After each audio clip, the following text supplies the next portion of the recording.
Frederick Douglass. Frederick Douglass was born in slavery as Frederick Augustus Washington Bailey near Easton in Talbot County, Maryland. He was not sure of the exact year of his birth, but he knew that it was 1817 or 1818. As a young boy, he was sent to Baltimore to be a house servant, where he learned to read and write with the assistance of his master's wife. In 1838, he escaped from slavery and went to New York City, where he married Anna Murray, a free colored woman whom he had met in Baltimore. Soon thereafter, he changed his name to Frederick Douglass. In 1841, he addressed a convention of the Massachusetts Anti-Slavery Society in Nantucket, and so greatly impressed the group that they immediately employed him as an agent. He was such an impressive orator that numerous persons doubted if he had ever been a slave, so he wrote Narrative of the Life of Frederick Douglass. During the Civil War, he assisted in the recruiting of colored men for the 54th and 55th Massachusetts regiments and consistently argued for the emancipation of slaves. After the war, he was active in securing and protecting the rights of the freemen.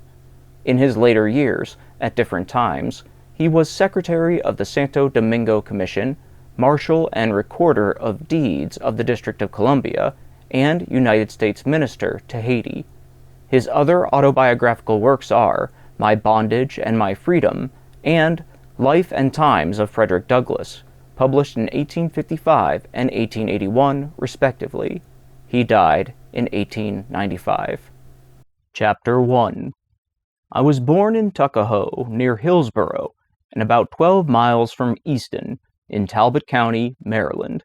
I have no accurate knowledge of my age, never having seen any authentic recording containing it. By far the larger part of the slaves know as little of their ages as horses know of theirs, and it is the wish of most masters within my knowledge to keep their slaves thus ignorant. I do not remember to have ever met a slave who could tell of his birthday. They seldom come nearer to it than planting time, harvest time, cherry time, springtime, or fall time. A want of information concerning my own was a source of unhappiness to me even during childhood. The white children could tell their ages. I could not tell why I ought to be deprived of the same privilege. I was not allowed to make any inquiries of my master concerning it. He deemed all such inquiries on the part of a slave improper and impertinent, and evidence of a restless spirit. The nearest estimate I can give makes me now between 27 and 28 years of age. I come to this from hearing my master say, some time during 1835, I was about 17 years old. My mother was named Harriet Bailey. She was the daughter of Isaac and Betsy Bailey, both colored and quite dark. My mother was of a darker complexion than either my grandmother or grandfather. My father was a white man. He was admitted to be such by all I ever heard speak of my parentage. The opinion was also whispered that my master was my father, but of the correctness of this opinion I know nothing. The means of knowing was withheld from me. My mother and I were separated when I was but an infant, before I knew her as my mother. It is a common custom, in the part of Maryland from which I ran away, to part children from their mothers at a very early age. Frequently, before the child has reached its 12th month, its mother is taken from it and hired out on some farm a considerable distance off, and the child is placed under the care of an old woman, too old for field labor. For what this separation is done, I do not know, unless it is to hinder the development of the child's affection towards its mother, and to blunt and destroy the natural affection of the mother for the child. This is the inevitable result. I never saw my mother. To know her as such more than 4 or 5 times in my life, and each of these times was very short in duration, and at night. She was hired by a Mr. Stewart, who lived about 12 miles from my home. She made her journeys to see me in the night, traveling the whole distance on foot after the performance of her day's work. She was a field hand, and a whipping is the penalty of not being in the field at sunrise, unless a slave has special permission from his or her master to the contrary. A permission they seldom get, and one that gives to him that gives it the proud name of being a kind master. I do not recollect ever seeing my mother by the light of day. She was with me in the night. She would lie down with me and get to sleep, but long before I waked, she was gone. Very little communication ever took place between us. Death soon ended what little we could have while she lived, and with it her hardships and suffering. She died when I was about 7 years old, on one of my master's farms, near Lee's Mill. I was not allowed to be present during her illness, at her death, or burial. She was gone long before I knew anything about it, never having enjoyed, to any considerable extent, her soothing presence, her tender and watchful care. I received the tidings of her death with much the same emotions I should have probably felt at the death of a stranger. Called thus suddenly away, she left me without the slightest intimation of who my father was. The whisper that my master was my father may or may not have been true, and, true or false, it is of but little consequence to my purpose whilst the fact remains, in all its glaring odiousness, that slaveholders have ordained, and by law established, that the children of slave women shall in all cases follow the condition of their mothers, and this is done too obviously to administer to their own lusts, and make a gratification of their wicked desires profitable as well as pleasurable. For by this cunning arrangement, the slaveholder, in cases not a few, sustains to his slaves the double relation of master and father. I know of such cases, and it is worthy of remark that such slaves invariably suffer greater hardships, and have more to contend with than others. They are, in the first place, a constant offense to their mistress. She is ever disposed to find fault with them. They can seldom do anything to please her. She is never better pleased than when she sees them under the lash, especially when she suspects her husband of showing to his mulatto children favors which he withholds from his black slaves. The master is frequently compelled to sell this class of his slaves out of deference to the feelings of his white wife, and cruel as the deed may strike any one to be, for a man to sell his own children to human fleshmongers, it is often the dictate of humanity for him to do so, for, unless he does this, he must not only whip them himself, but he must stand by and see one white son tie up his brother, but of few shades darker complexion than himself, and ply the gory lash to his naked back, and if he lisp one word of disapproval, it is set down to his parental partiality, and only makes a bad matter worse, both for himself and the slave whom he would protect and defend. Every year brings with it multitudes of this class of slaves. It was doubtless in consequence of a knowledge of this fact that one great statesman of the South predicted the downfall of slavery by the inevitable laws of population. Whether this prophecy is ever fulfilled or not, it is nevertheless plain that a very different-looking class of people are springing up at the South, and are now held in slavery from those originally brought to this country from Africa, and if their increase do no other good, it will do away the force of the argument that God cursed Ham, and therefore American slavery is right. If the lineal descendants of Ham are alone to be scripturally enslaved, it is certain that slavery at the South must soon become unscriptural, for thousands are ushered into the world, annually, who, like myself, owe their existence to white fathers, and those fathers most frequently their own masters. I have had 2 masters. My first master's name was Anthony. I do not remember his first name.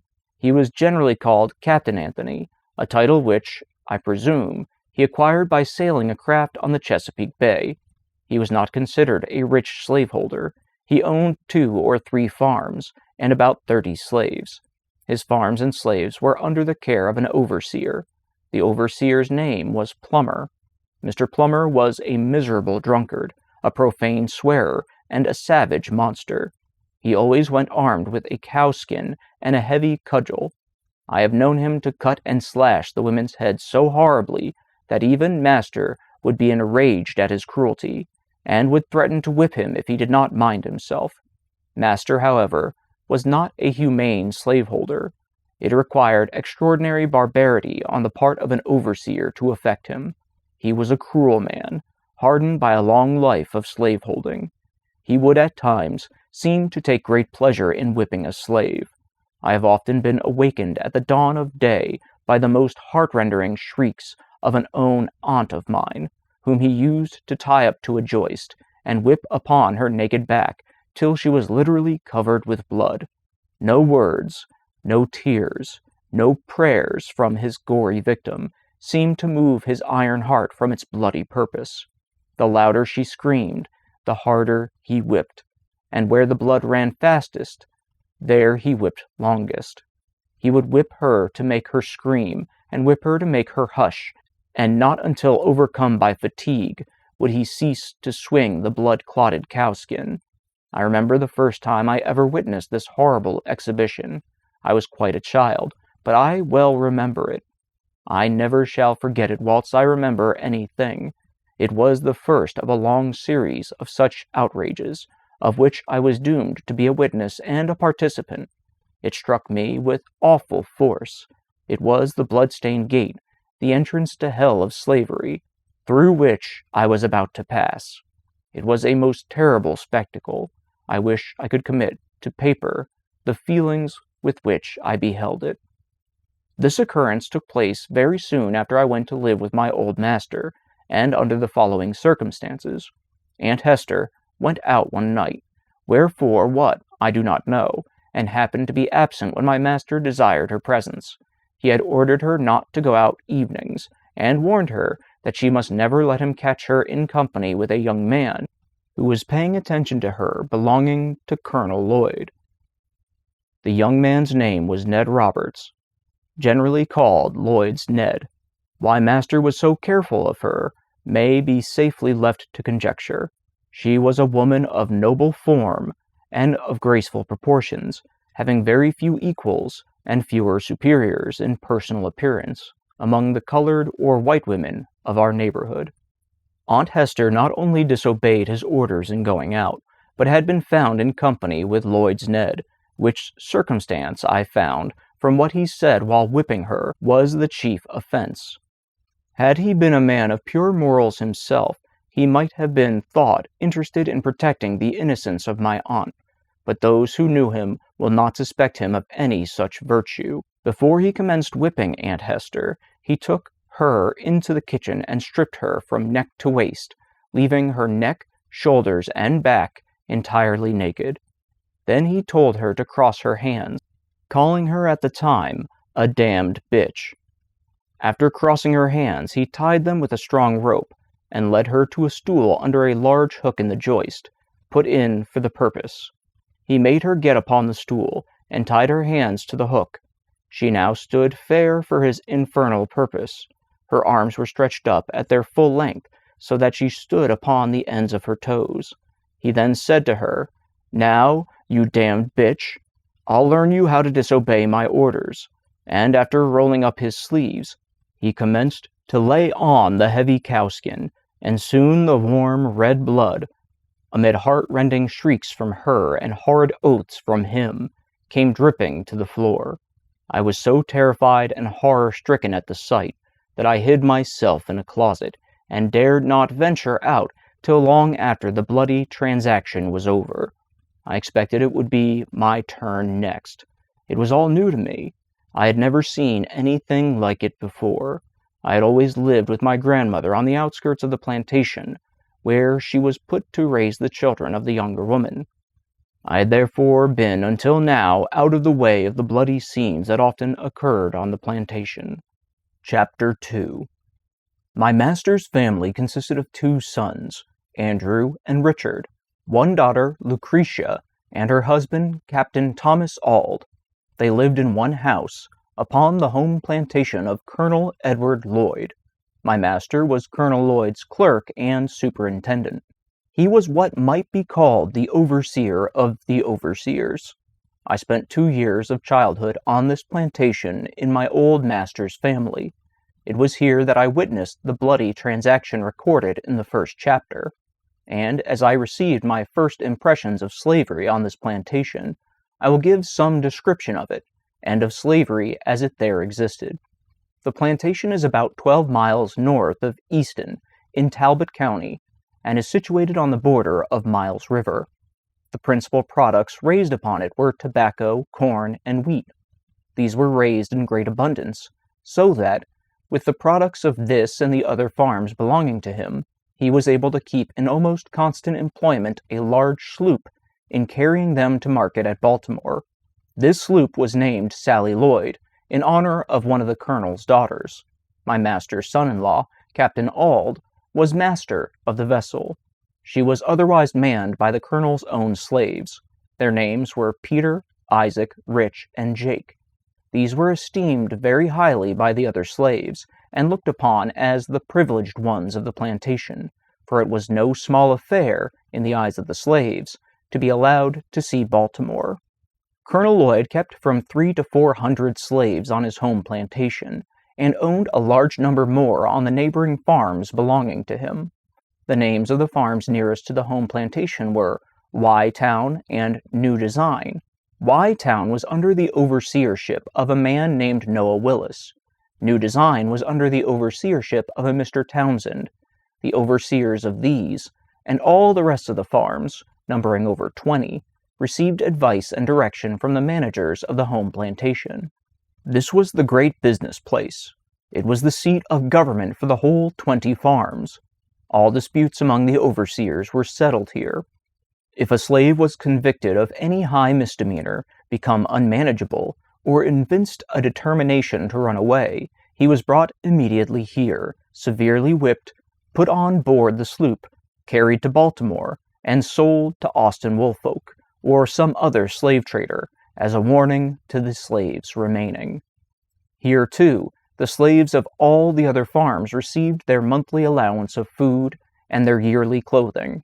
The men and women slaves received, as their monthly allowance of food, 8 pounds of pork, or its equivalent in fish, and 1 bushel of cornmeal. Their yearly clothing consisted of 2 coarse linen sheets, 1 pair of linen trousers, like the shirts, 1 jacket, 1 pair of trousers for winter, made of coarse negro cloth, 1 pair of stockings, and 1 pair of shoes, the whole of which could not have cost more than $7. The allowance of the slave children was given to their mothers, or the old women having the care of them. The children, unable to work in the field, had neither shoes, stockings, jackets, nor trousers given to them. Their clothing consisted of 2 coarse linen shirts per year. When these failed them, they went naked until the next allowance day. Children from 7 to 10 years old, of both sexes, almost naked, might be seen at all seasons of the year. There were no beds given to the slaves, unless 1 coarse blanket be considered such, and none but the men and women had these. This, however, is not considered a very great privation. They find less difficulty from the want of beds than from the want of time to sleep, for when their day's work in the field is done, the most of them having their washing, mending, and cooking to do, and having few or none of the ordinary facilities for doing either of these, very many of their sleeping hours are consumed in preparing for the field the coming day, and when this is done, old and young, male and female, married and single, drop down side by side on one common bed, the cold, damp floor, each covering himself or herself with their miserable blankets, and here they sleep till they are summoned to the field by the driver's horn. At the sound of this, all must rise and be off to the field. There must be no halting. Everyone must be at his or her post, and woe betides them who hear not this morning's summons to the field. For if they are not awakened by the sense of hearing, they are by the sense of feeling. No age nor sex finds any favor. Mr. Sevier, the overseer, used to stand by the door of the quarter, armed with a large hickory stick and heavy cowskin, ready to whip any one who was so unfortunate as not to hear, or, from any other cause, was prevented from being ready to start for the field at the sound of the horn. Mr. Sevier was rightly named. He was a cruel man. I have seen him whip a woman, causing the blood to run half an hour at the time, and this, too, in the midst of her crying children, pleading for their mother's release. He seemed to take pleasure in manifesting his fiendish barbarity. Added to his cruelty, he was a profane swearer. It was enough to chill the blood and stiffen the hair of an ordinary man to hear him talk. Scarce a sentence escaped him but that was commenced or concluded by some horrid oath. The field was the place to witness his cruelty and profanity. His presence made it both the field of blood and of blasphemy. From the rising till the going down of the sun, he was cursing, raving, cutting, and slashing among the slaves of the field, in the most frightful manner. His career was short. He died very soon after I went to Colonel Lloyd's, and he died as he lived, uttering, with his dying groans, bitter curses and horrid oaths. His death was regarded by the slaves as the result of a merciful providence. Mr. Severe's place was filled by a Mr. Hopkins. He was a very different man. He was less cruel, less profane, and made less noise than Mr. Severe. His course was characterized by no extraordinary demonstrations of cruelty. He whipped, but seemed to take no pleasure in it. He was called by the slaves a good overseer. The home plantation of Colonel Lloyd wore the appearance of a country village. All the mechanical operations for all the farms were performed here. The shoemaking and mending, the blacksmithing, cart-riding, coopering, weaving, and grain grinding were all performed by the slaves on the home plantation. The whole place wore a businesslike aspect very unlike the neighboring farms. The number of houses, too, conspired to give it advantage over the neighboring farms. It was called by the slaves the Great House Farm. Few privileges were esteemed higher by the slaves of the out farms than that of being selected to do errands at the Great House Farm.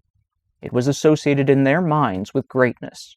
A representative could not be prouder of his election to a seat in the American Congress than a slave on one of the out farms would be of his election to do errands at the Great House Farm.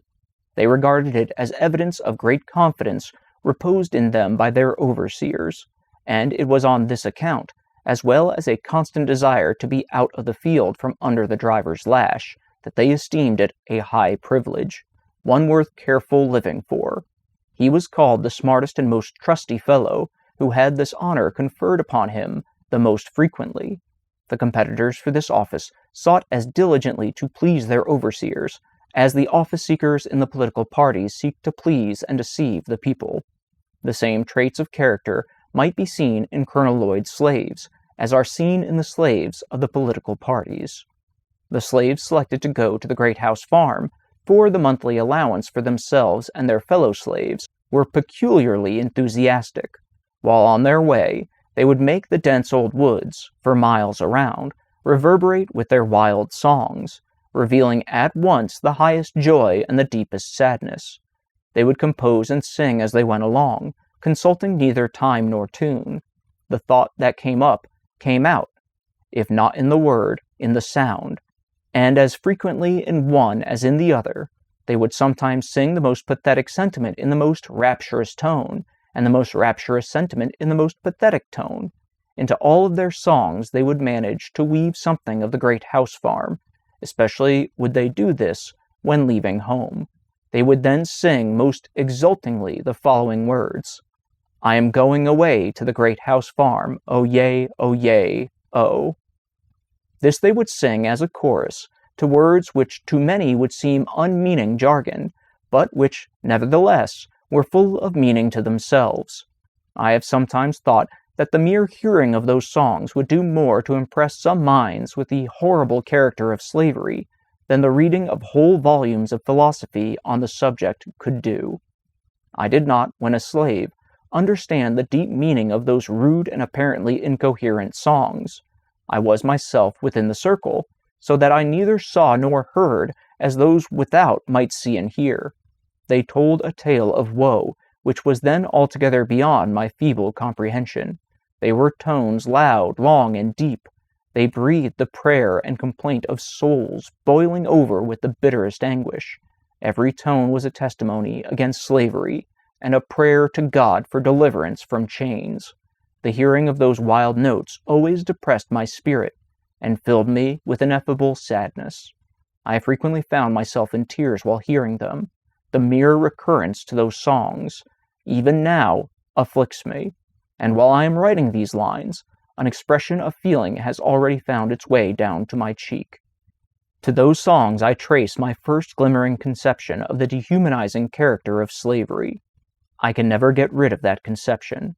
Those songs still follow me, to deepen my hatred of slavery, and quicken my sympathies for my brethren in bonds.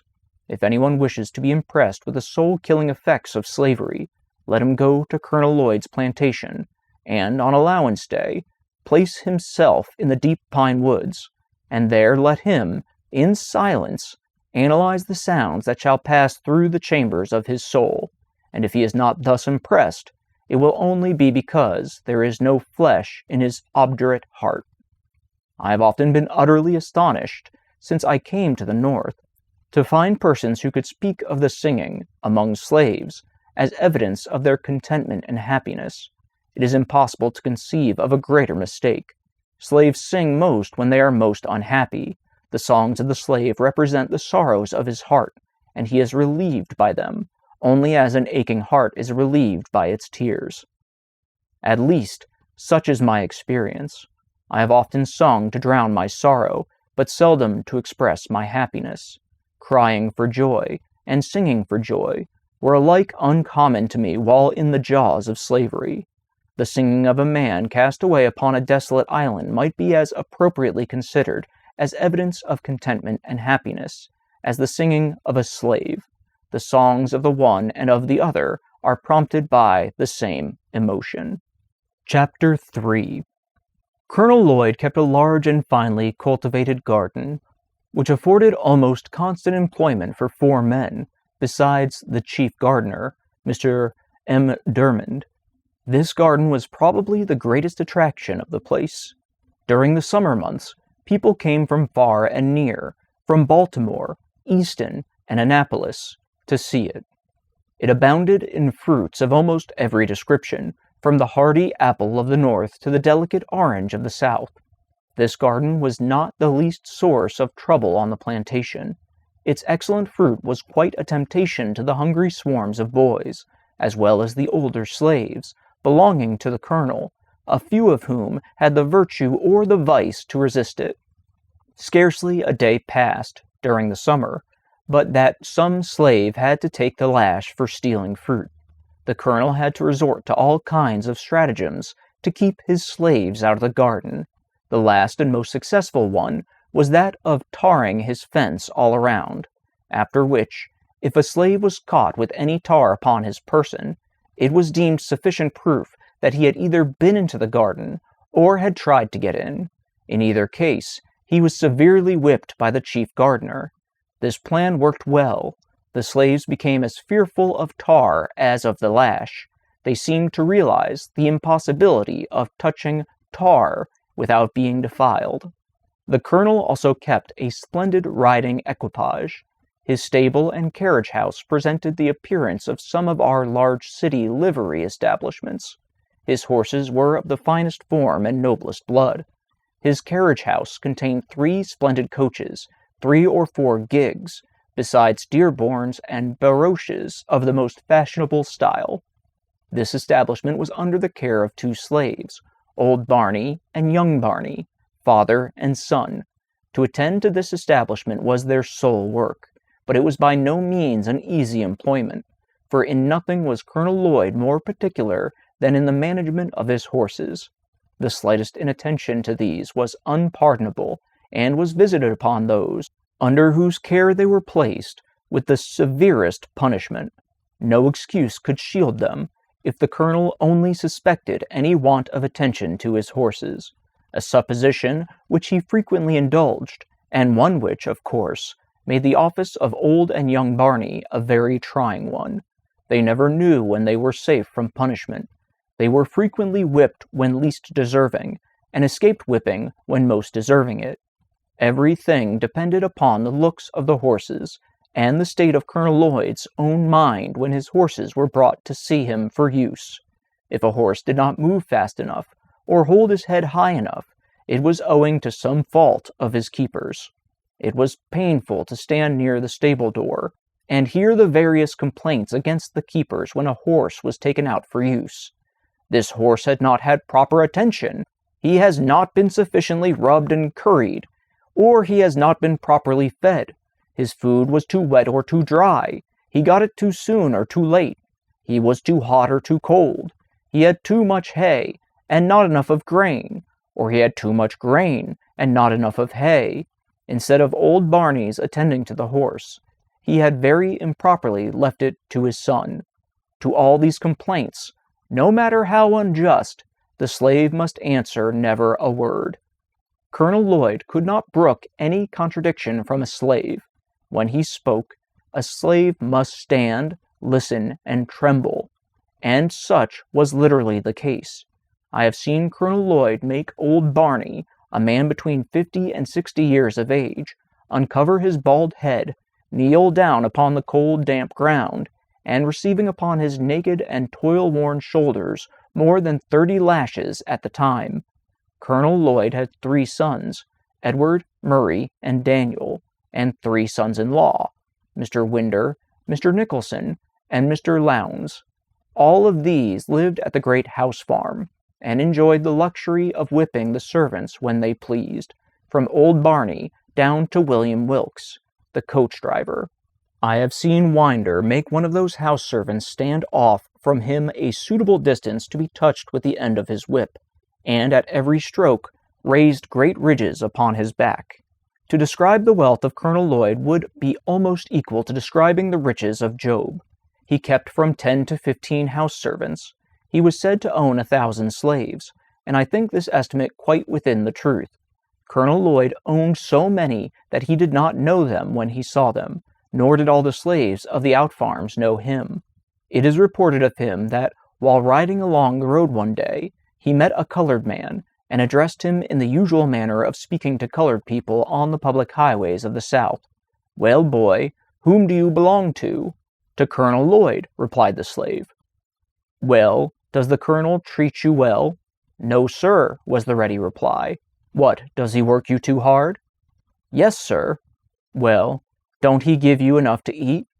"Yes, sir, he gives me enough, such as it is." The colonel, after ascertaining where the slave belonged, rode on. The man also went on about his business, not dreaming that he had been conversing with his master. He thought, said, and heard nothing more of the matter, until 2 or 3 weeks afterwards. The poor man was then informed by his overseer that, for having found fault with his master, he was now to be sold to a Georgia trader. He was immediately chained and handcuffed, and thus, without a moment's warning, he was snatched away, and forever sundered from his family and friends, by a hand more unrelenting than death. This is the penalty of telling the truth, of telling the simple truth, in answer to a series of plain questions. It is partly in consequence of such facts that slaves, when inquired as to their condition and the character of their masters, almost universally say they are contented, and that their masters are kind. The slaveholders have been known to send in spies among their slaves, to ascertain their views and feelings in regard to their condition. The frequency of this has had the effect to establish among the slaves the maxim that a still tongue makes a wise head. They suppress the truth rather than take the consequences of telling it, and in so doing prove themselves a part of the human family. If they have anything to say of their masters, it is generally in their master's favor, especially when speaking to an untried man. I have been frequently asked, when a slave, if I had a kind master, and do not remember ever to have given a negative answer, nor did I, in pursuing this course, consider myself as uttering what was absolutely false, for I always measured the kindness of my master by the standard of kindness set up among slaveholders around us. Moreover, slaves are like other people, and imbibe prejudices quite common to others. They think their own better than that of others. Many, under the influence of this prejudice, think their own masters are better than the masters of other slaves, and this, too, in some cases, when the very reverse is true. Indeed, it is not uncommon for slaves even to fall out and quarrel among themselves about the relative goodness of their masters, each contending for the superior goodness of his own over that of the others. At the very same time, they mutually execrate their masters when viewed separately. It was so on our plantation. When Colonel Lloyd's slaves met the slaves of Jacob Jepson, they seldom parted without a quarrel about their masters. Colonel Lloyd's slaves contending that he was the richest, and Mr. Jepson's slaves that he was the smartest and most of a man. Colonel Lloyd's slaves would boast his ability to buy and sell Jacob Jepson. Mr. Jepson's slaves would boast his ability to whip Colonel Lloyd. These quarrels would almost always end in a fight between the parties, and those that whipped were supposed to have gained the point at issue. They seemed to think that the greatness of their masters was transferable to themselves.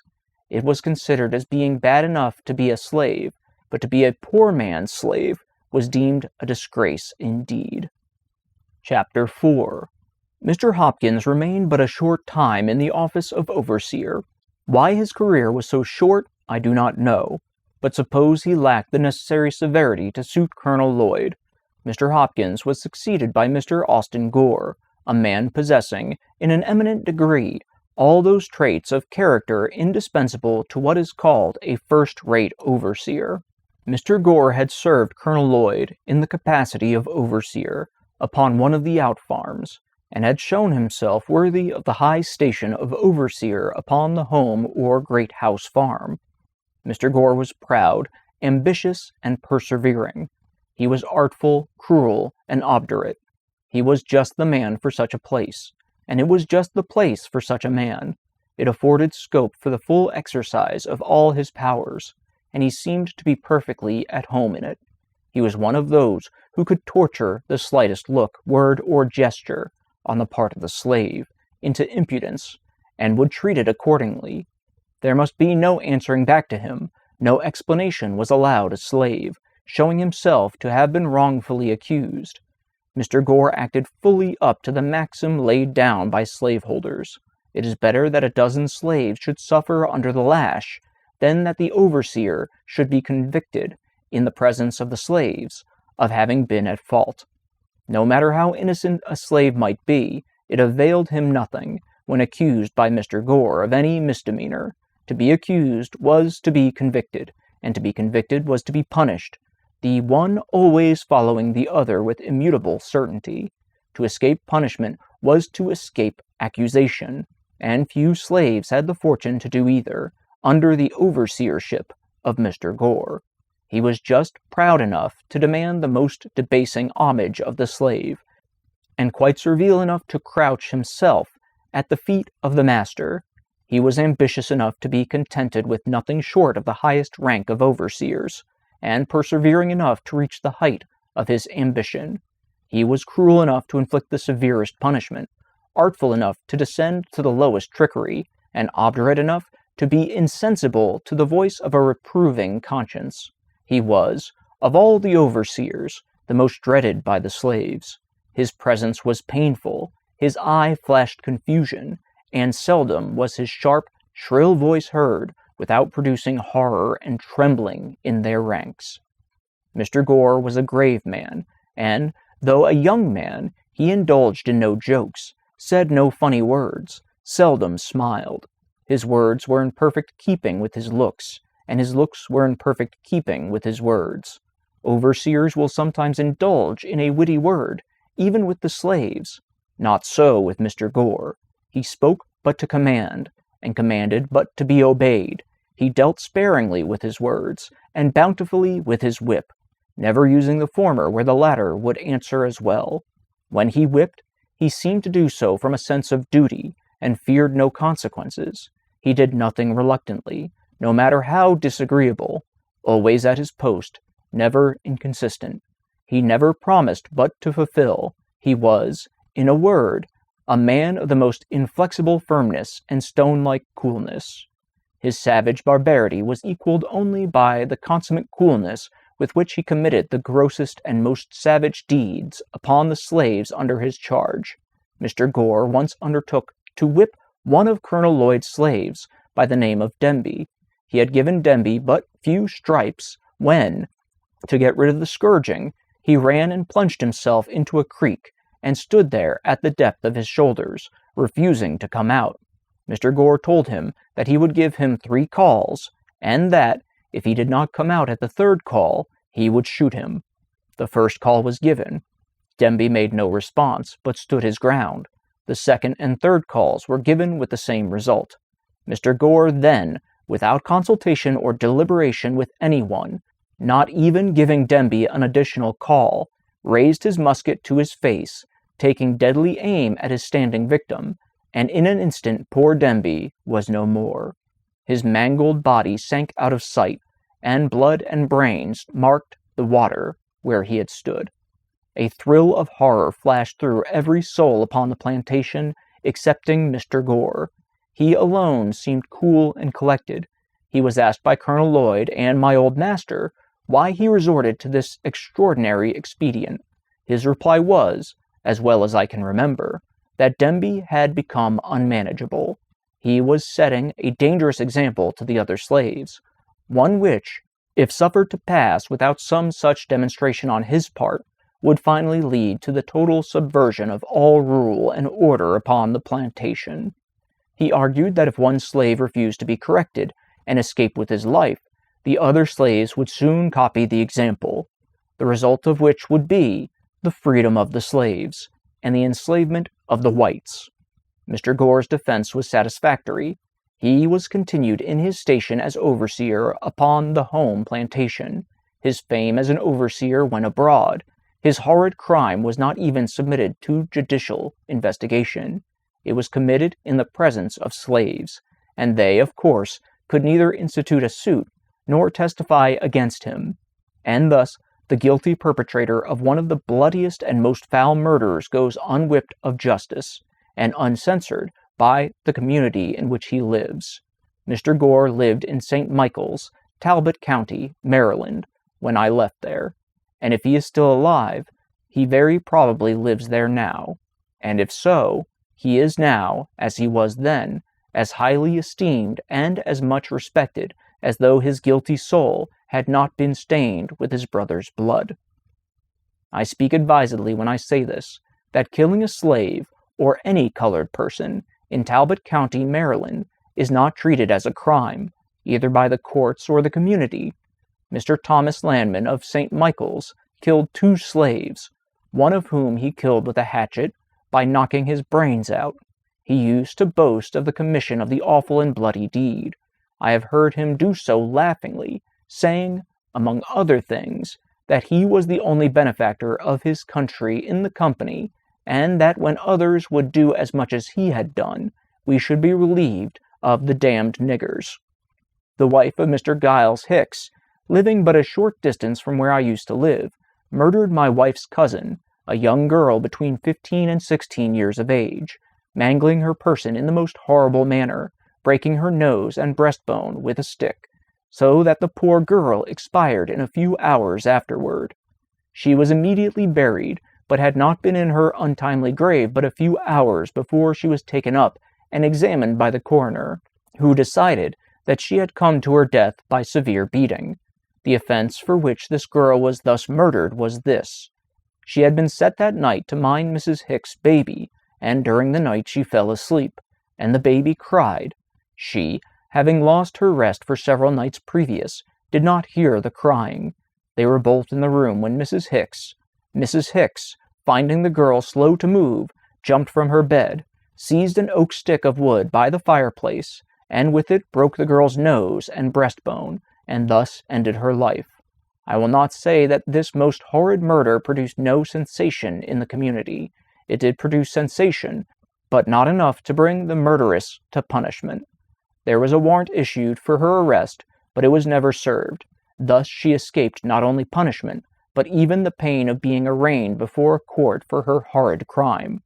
Whilst I am detailing bloody deeds which took place during my stay on Colonel Lloyd's plantation, I will briefly narrate another, which occurred about the same time as the murder of Demby by Mr. Gore.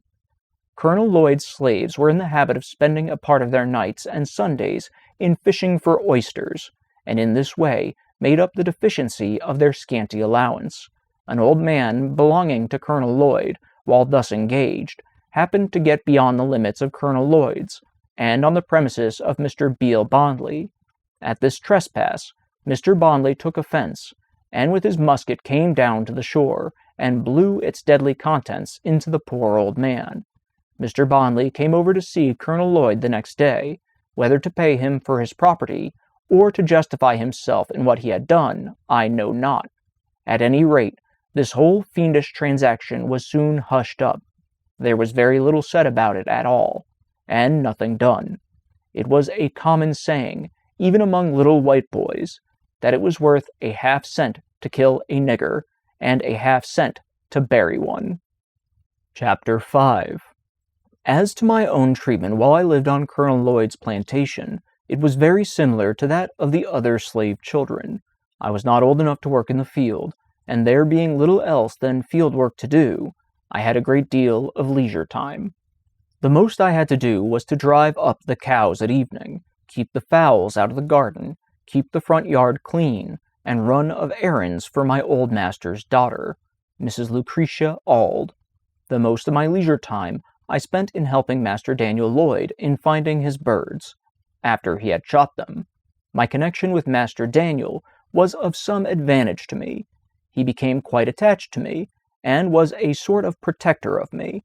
He would not allow the older boys to impose upon me, and would divide his cakes with me. I was seldom whipped by my old master, and suffered little from anything else other than hunger and cold. I suffered much from hunger, but much more from cold. In hottest summer and coldest winter, I was kept almost naked. No shoes, no stockings, no jacket, no trousers. Nothing on but a coarse tow linen shirt, reaching only to my knees. I had no bed. I must have perished with cold, but that, the coldest nights, I used to steal a bag which was used for carrying corn to the mill. I would crawl into this bag, and there sleep on the cold, damp clay floor, with my head in and feet out. My feet have been so cracked with the frost that the pen with which I am writing might be laid in the gashes. We were not regularly allowanced. Our food was coarse cornmeal boiled. This was called mush. It was put into a large wooden tray or trough, and set down upon the ground. The children were then called, like so many pigs, and like so many pigs, they would come and devour the mush. Some with oyster shells, others with pieces of shingle, some with naked hands, and none with spoons. He that ate the fastest got the most. He that was strongest secured the best place, and few left the trough satisfied. I was probably between 7 and 8 years old when I left Colonel Lloyd's plantation. I left it with joy. I shall never forget the ecstasy with which I received the intelligence that my old master, Anthony, had determined to let me go to Baltimore, to live with Mr. Hugh Auld, brother to my old master's son-in-law, Captain Thomas Auld.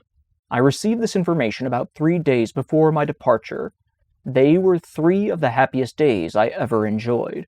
I spent the most part of all these 3 days in the creek, washing off the plantation scurf, and preparing myself for my departure. The pride of appearance which this would indicate was not my own. I spent the time in washing, not so much because I wished to, but because Mrs. Lucretia had told me I must get all the dead skin off my feet and knees before I could go to Baltimore, for the people in Baltimore were very cleanly, and would laugh at me if I looked dirty. Besides, she was going to give me a pair of trousers, which I should not put on unless I got all the dirt off me. The thought of owning a pair of trousers was great indeed. It was almost a sufficient motive, not only to make me take off what would be called by pig drovers the mange, but the skin itself. I went at it in good earnest, working for the first time with the hope of reward. The ties that ordinarily bind children to their homes were all suspended in my case. I found no severe trial in my departure. My home was charmless. It was not home to me. On parting from it, I could not feel that I was leaving anything which I could have enjoyed by staying. My mother was dead. My grandmother lived far off, so that I seldom saw her. I had 2 sisters and 1 brother that lived in the same house with me, but the early separation of us from our mother had well nigh blotted the fact of our relationship from our memories. I looked for home elsewhere, and was confident of finding none which I should relish less than the one which I was leaving. If, however, I found in my new home hardship, hunger, whipping, and nakedness, I had the consolation that I should not have escaped any one of them by staying. Having already had more than a taste of them in the house of my old master, and having endured them there, I very naturally inferred my ability to endure them elsewhere, and especially at Baltimore. For I had something of the feeling about Baltimore that is expressed in the proverb that being hanged in England is preferable to dying a natural death in Ireland. I had the strongest desire to see Baltimore. Cousin Tom, though not fluent in speech, had inspired me with that desire by his eloquent description of the place. I could never point out anything at the great house, no matter how beautiful or powerful, but that he had seen something at Baltimore far exceeding, both in beauty and strength, the object which I pointed out to him. Even the great house itself, with all its pictures, was far inferior to many buildings in Baltimore. So strong was my desire that I thought a gratification of it would fully compensate for whatever loss of comforts I should sustain by the exchange. I left without a regret, and with the highest hopes of future happiness. We sailed out of Miles River for Baltimore on a Saturday morning. I remember only the day of the week, for at that time I had no knowledge of the days of the month, nor the months of the year. On setting sail, I walked aft, and gave to Colonel Lloyd's plantation what I hoped would be the last look. I then placed myself in the bows of the sloop, and there spent the remainder of the day in looking ahead, interesting myself in what was in the distance rather than in things near by or behind. In the afternoon of that day, we reached Annapolis, the capital of the state. We stopped but a few moments, so that I had no time to go on shore. It was the first large town I had ever seen, and though it would look small compared with some of our New England factory villages, I thought it a wonderful place for its size, more imposing even than the great house farm. We arrived at Baltimore early on Sunday morning, landing at Smith's Wharf, not far from Bowley's Wharf. We had on board the sloop a large flock of sheep, and after aiding in driving them to the slaughterhouse of Mr. Curtis on Loudon Slatter's Hill, I was conducted by Rich, one of the hands belonging on board the sloop, to my new home in Aliciana Street, near Mr. Gardner's shipyard on Fell's Point. Mr. and Mrs. Auld were both at home, and met me at the door with their little son Thomas, to take care of whom I had been given. And here I saw what I had never seen before. It was a white face beaming with the most kindly emotions. It was the face of my new mistress, Sophia Auld. I wish I could describe the rapture that flashed through my soul as I beheld it. It was a new and strange sight to me, brightening up my pathway with the light of happiness. Little Thomas was told, there was his Freddie, and I was told to take care of little Thomas, and thus I entered upon the duties of my new home with the most cheering prospect ahead. I looked upon my departure from Colonel Lloyd's plantation as one of the most interesting events of my life. It is possible, and even quite probable, that but for the mere circumstance of being removed from that plantation to Baltimore, I should have today, instead of being here seated by my own table, in the enjoyment of freedom and the happiness of home, writing this narrative, been confined in the galling chains of slavery. Going to live at Baltimore laid the foundation, and opened the gateway, to all my subsequent prosperity. I have ever regarded it as the first plain manifestation of that kind providence which has ever since attended me, and marked my life with so many favors. I regarded the selection of myself as being somewhat remarkable. There were a number of slave children that might have been sent from the plantation to Baltimore. There were those younger, those older, and those of the same age. I was chosen from among them all, and was the first, last, and only choice. I may be deemed superstitious, and even egotistical, in regarding this event as a special interposition of divine providence in my favor, but I should be false to the earliest sentiments of my soul if I suppressed the opinion. I prefer to be true to myself, even at the hazard of incurring the ridicule of others, rather than to be false, and incur my own abhorrence.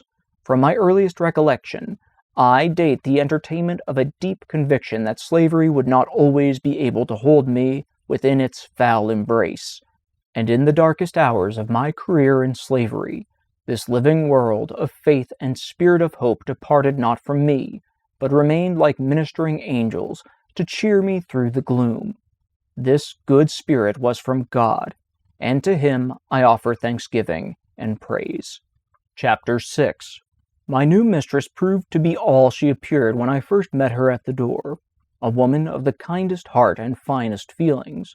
She had never had a slave under her control previously to myself, and prior to her marriage she had been dependent upon her own industry for a living. She was by trade a weaver, and by constant application to her business she had been in a good degree preserved from the blighting and dehumanizing effects of slavery. I was utterly astonished at her goodness. I scarcely knew how to behave toward her. She was entirely unlike any other white woman I had ever seen. I could not approach her as I was accustomed to approach other white ladies. My early instruction was all out of place. The crouching servility, usually so acceptable a quality in a slave, did not answer when manifested toward her. Her favor was not gained by it. She seemed to be disturbed by it. She did not deem it impudent or unmannerly for a slave to look her in the face. The meanest slave was put fully at ease in her presence, and none left without feeling better for having seen her. Her face was made of heavenly smiles, and her voice of tranquil music. But alas, this kind heart had but a short time to remain such. The fatal poison of irresponsible power was already in her hands, and soon commenced its infernal work. That cheerful eye, under the influence of slavery, soon became red with rage. That voice, made all of sweet accord, changed to one of harsh and horrid discord, and that angelic face gave place to that of a demon. Very soon after I went to live with Mr. and Mrs. Auld, she very kindly commenced to teach me the ABC. After I had learned this, she assisted me in learning to spell words of 3 or 4 letters. Just at this point of my progress, Mr. Auld found out what was going on, and at once forbade Mrs. Auld to instruct me further, telling her, among other things, that it was unlawful as well as unsafe to teach a slave to read. To use his own words further, he said, "If you give a nigger an inch, he will take an ell. A nigger should know nothing but to obey his master, to do as he is told to do. Learning would spoil the best nigger in the world. Now," said he, "if you teach that nigger, speaking of myself, how to read, there would be no keeping him. It would forever unfit him to be a slave. He would at once become unmanageable, and of no value to his master. As to himself, it could do him no good, but a great deal of harm. It would make him discontented and unhappy." These words sank deep into my heart, stirred up sentiments within that lay slumbering, and called into existence an entirely new train of thought. It was a new and special revelation, explaining dark and mysterious things, with which my youthful understanding had struggled, but struggled in vain. I now understood what had been to me a most perplexing difficulty, to wit, the white man's power to enslave the black man.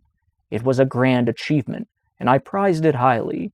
From that moment, I understood the pathway from slavery to freedom. It was just what I wanted, and I got it at a time when I least expected it. Whilst I was saddened by the thought of losing the aid of my kind mistress, I was gladdened by the invaluable instruction which, by the merest accident, I had gained from my master. Though conscious of the difficulty of learning without a teacher, I set out with high hope, and a fixed purpose, at whatever cost of trouble, to learn how to read. The very decided manner with which he spoke, and strove to impress his wife with the evil consequences of giving me instruction, served to convince me that he was deeply sensible of the truths he was uttering. It gave me the best assurance that I might rely with the utmost confidence on the results which, he said, would flow from teaching me to read. What he most dreaded, that I most desired. What he most loved, that I most hated. That which to him was a great evil, to be carefully shunned, was to me a great good, to be diligently sought. And the argument which he so warmly urged against my learning to read only served to inspire me with a desire and determination to learn. In learning to read, I owe almost as much to the bitter opposition of my master as to the kindly aid of my mistress. I acknowledge the benefit of both. I had resided but a short time in Baltimore before I observed a marked difference in the treatment of slaves from that which I had witnessed in the country. A city slave is almost a freeman. Compared with a slave on the plantation, he is much better fed and clothed, and enjoys privileges altogether unknown to the slave on the plantation. There is a vestige of decency, a sense of shame, that does much to curb and check those outbreaks of atrocious cruelty so commonly enacted upon the plantation. He is a desperate slaveholder who will shock the humanity of his non-slaveholding neighbors with the cries of his lacerated slave. Few are willing to incur the odium attaching to the reputation of being a cruel master, and above all things, they would not be known as giving a slave enough to eat. Every city slaveholder is anxious to have it known of him that he feeds his slaves well, and it is due to them to say that most of them do give their slaves enough to eat. There are, however, some painful exceptions to this rule. Directly opposite to us, on Philpott Street, lived Mr. Thomas Hamilton. He owned 2 slaves. Their names were Henrietta and Mary. Henrietta was about 22 years of age. Mary was about 14. And of all the mangled and emaciated creatures I ever looked upon, these 2 were the most so. His heart must be harder than stone, that could look upon these unmoved. The head, neck, and shoulders of Mary were literally cut to pieces. I have frequently felt her head, and found it nearly covered with festering sores, caused by the lash of her cruel mistress. I do not know that her master ever whipped her, but I have been an eyewitness to the cruelty of Mrs. Hamilton. I used to be in Mr. Hamilton's house nearly every day. Mrs. Hamilton used to sit in a large chair in the middle of the room, with a heavy cowskin always by her side, and scarce an hour passed during the day but was marked by the blood of one of these slaves. The girl seldom passed her without her saying, "Move faster, you black gip," at the same time giving them a blow with a cowskin over the head or shoulders, often drawing the blood. She would then say, "Take that, you black gip," continuing, "If you don't move faster, I'll move you." Added to the cruel lashings to which these slaves were subjected, they were kept nearly half-starved. They seldom knew what it was to eat a full meal. I have seen Mary contending with the pigs for the offal thrown into the street. So much was Mary kicked out and cut to pieces, that she was oftener called pecked than by her name. Chapter 7. I lived in Master Hugh's family about 7 years. During this time, I succeeded in learning to read and write. In accomplishing this, I was compelled to resort to various stratagems. I had no regular teacher. My mistress, who had kindly commenced to instruct me, had, in compliance with the advice and direction of her husband, not only ceased to instruct, but had set her face against my well-being instructed by anyone else. It is due, however, to my mistress to say of her, that she did not adopt this course of treatment immediately. She at first lacked the depravity indispensable to shutting me up in mental darkness. It was at least necessary for her to have some training in the exercise of irresponsible power, to make her equal to the task of treating me as though I were a brute. My mistress was, as I have said, a kind and tender-hearted woman, and in the simplicity of her soul she commenced, when I first went to live with her, to treat me as she supposed one human being ought to treat another. In entering upon the duties of a slaveholder, she did not seem to perceive that I sustained to her the relation of a mere chattel, and that for her to treat me as a human being was not only wrong, but dangerously so. Slavery proved as injurious to her as it did to me. When I went there, she was a pious, warm, and tender-hearted woman. There was no sorrow or suffering for which she had not a tear. She had bread for the hungry, clothes for the naked, and comfort for every mourner that came within her reach. Slavery soon proved its ability to divest her of these heavenly qualities.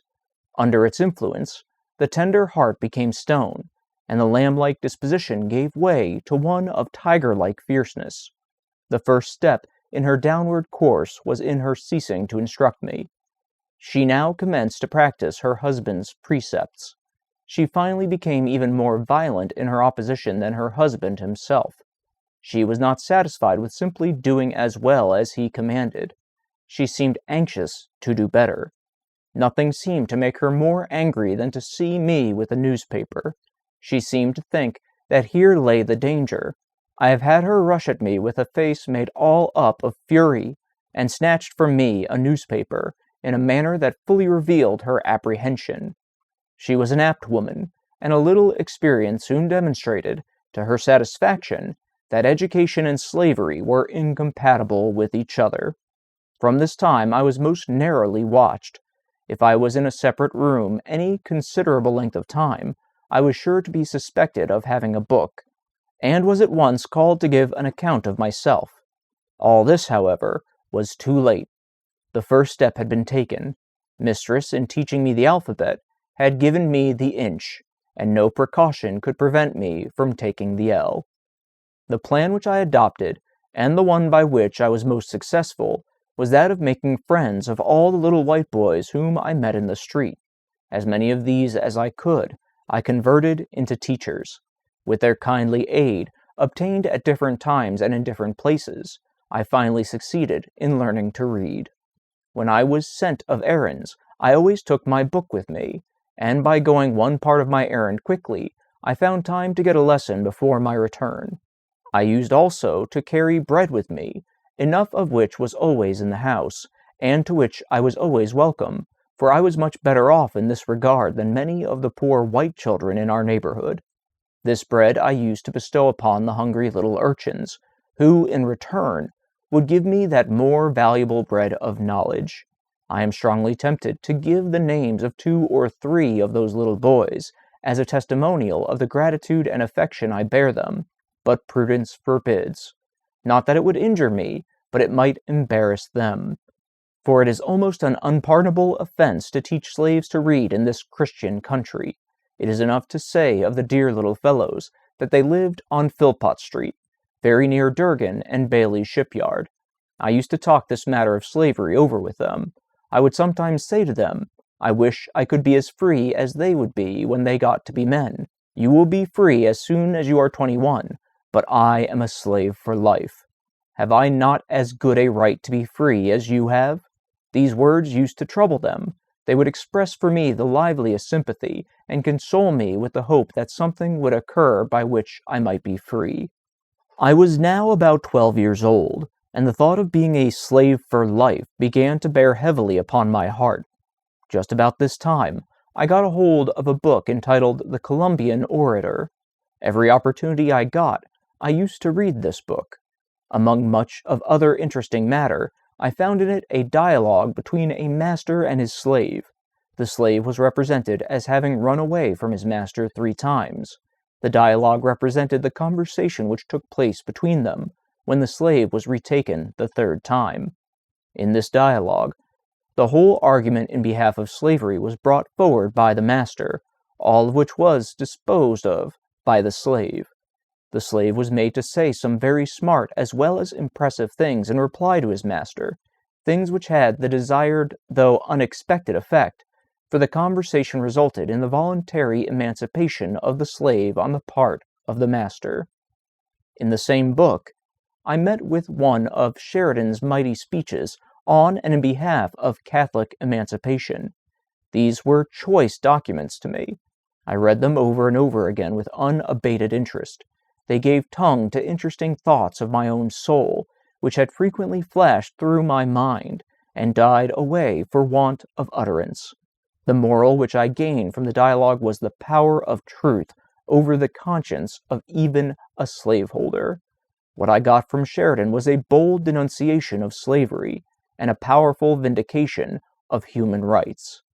The reading of these documents enabled me to utter my thoughts, and to meet the arguments brought forward to sustain slavery. But while they relieved me of one difficulty, they brought on another even more painful than the one which I was relieved. The more I read, the more I was led to abhor and detest my enslavers.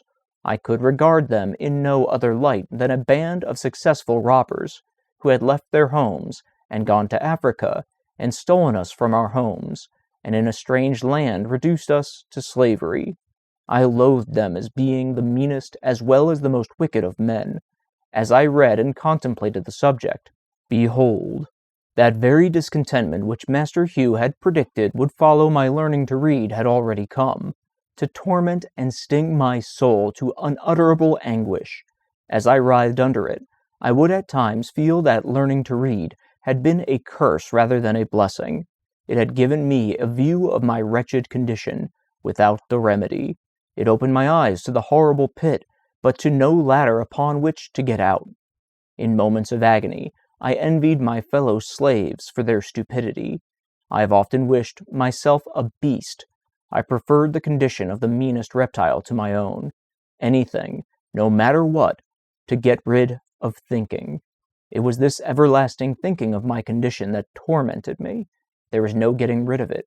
It was pressed upon me by every object within sight or hearing, animate or inanimate.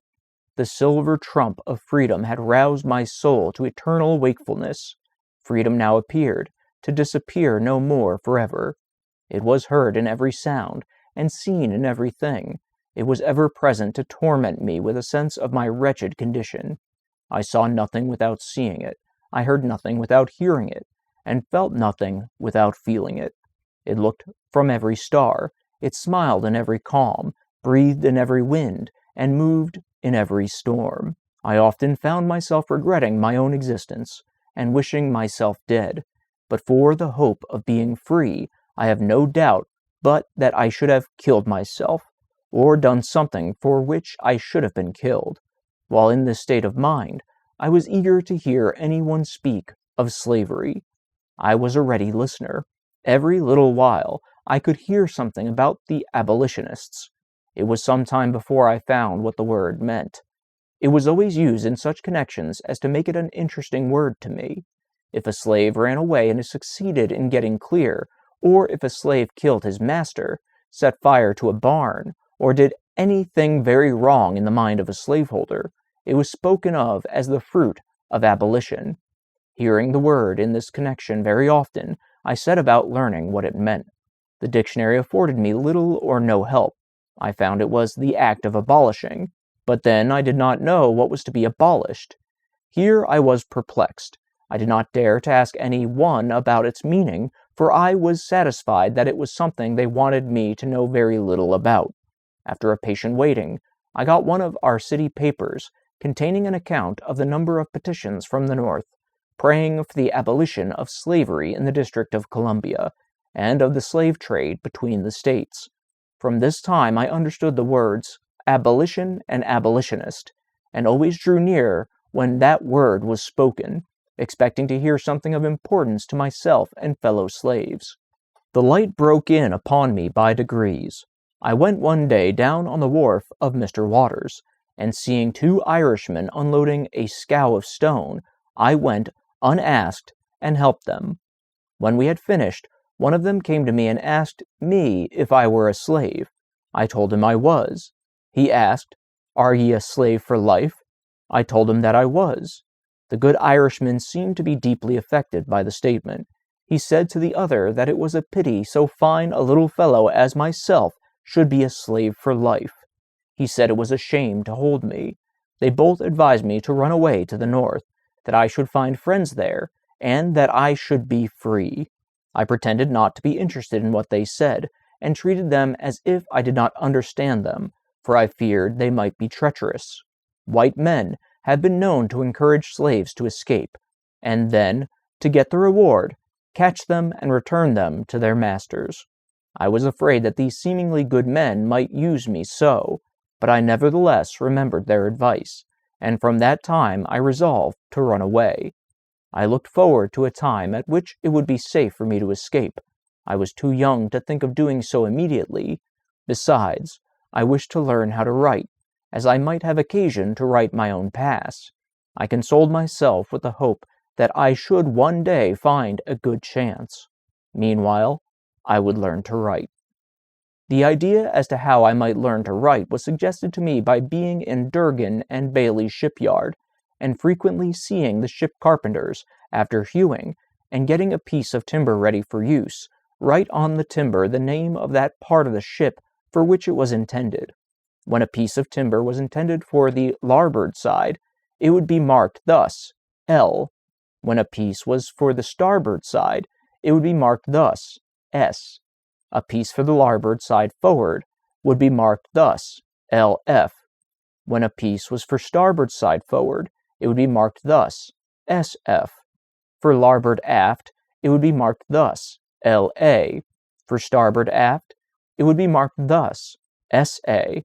I soon learned the names of these letters, and for what they were intended when placed upon a piece of timber in the shipyard. I immediately commenced copying them, and in a short time was able to make the 4 letters named. After that, when I met with any boy who I knew could write, I would tell him I could write as well as he. The next word would be, "I don't believe you. Let me see you try it." I would then make the letters which I had been so fortunate as to learn, and ask him to beat that. In this way I got a good many lessons in writing, which it is quite possible I should never have gotten in any other way. During this time, my copy-book was the board fence, brick wall, and pavement. My pen and ink was a lump of chalk. With these, I learned mainly how to write. I then commenced and continued copying the italics in Webster's spelling book until I could make them all without looking on the book. By this time, my little Master Thomas had gone to school and learned how to write, and had written over a number of copybooks. These had been brought home and shown to some of our near neighbors, and then laid aside. My mistress used to go to class meeting at the Wilk Street meeting house every Monday afternoon, and leave me to take care of the house. When left thus, I used to spend the time in writing in the spaces left in Master Thomas's copybook, copying what he had written. I continued to do this until I could write a hand very similar to that of Master Thomas.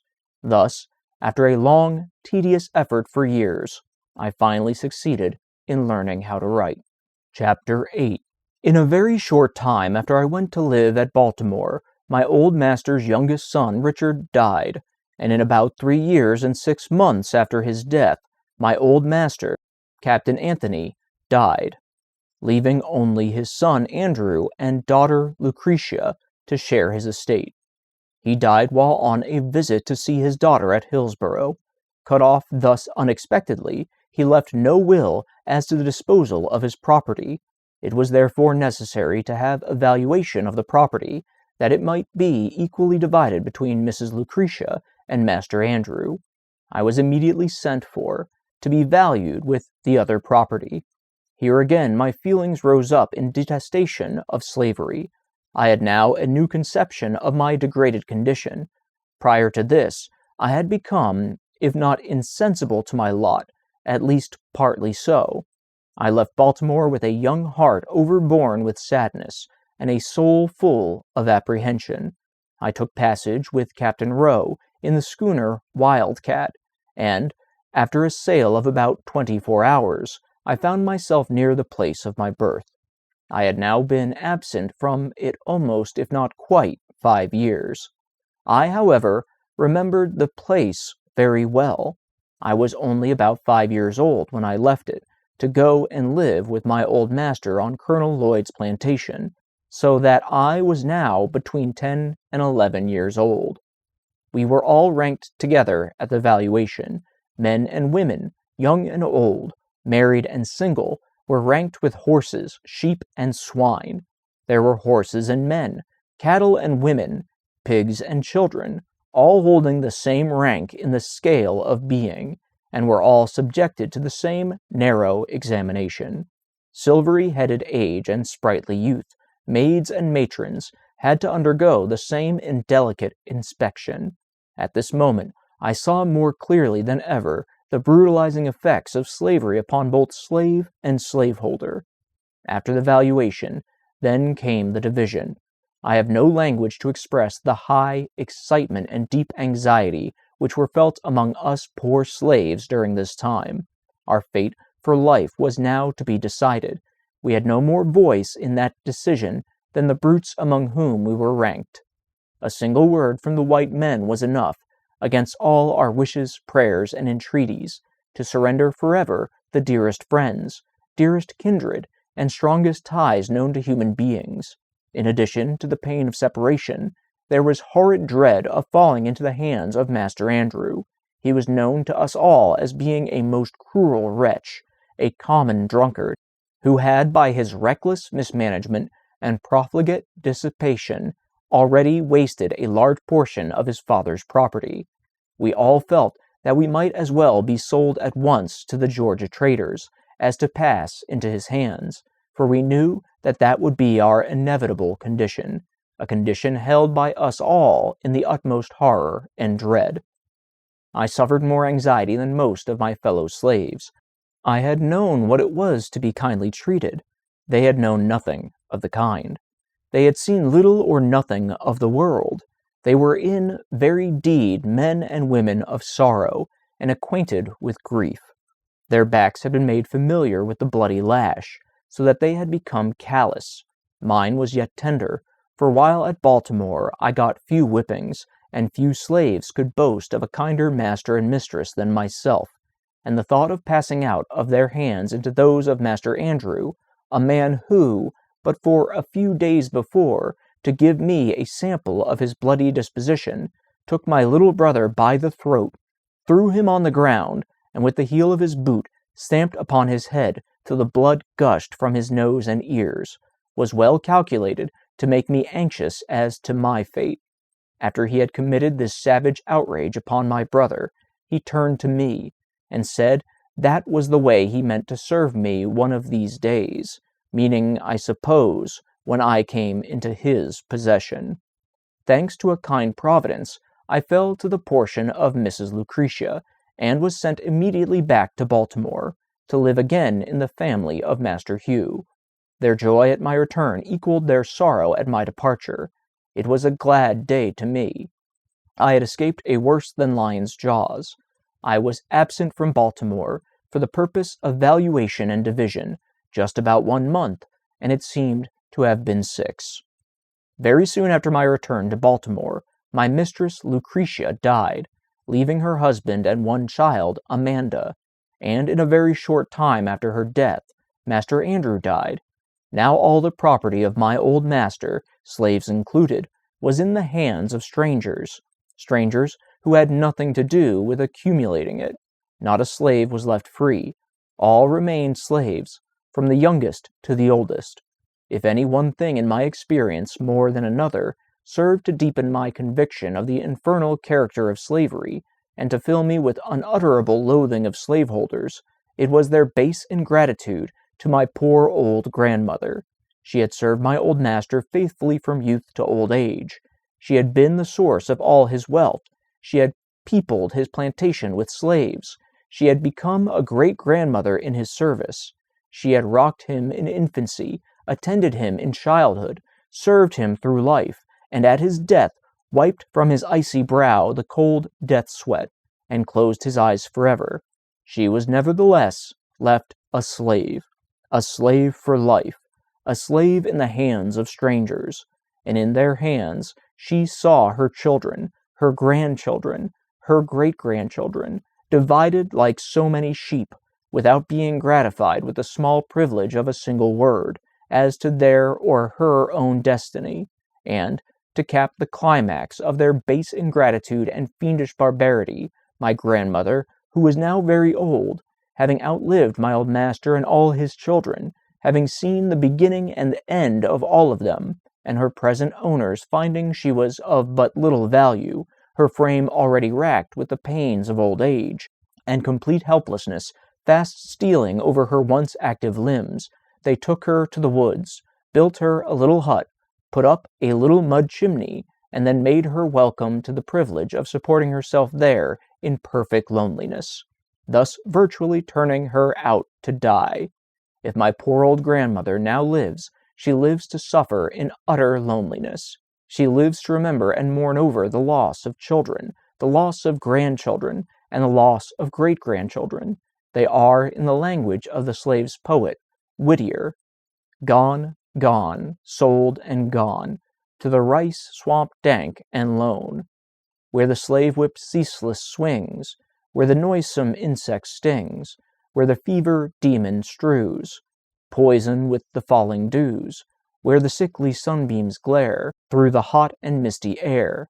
Gone, gone, sold and gone, to the rice swamp dank and lone, from Virginia hills and waters. Woe is me, my stolen daughters. The hearth is desolate.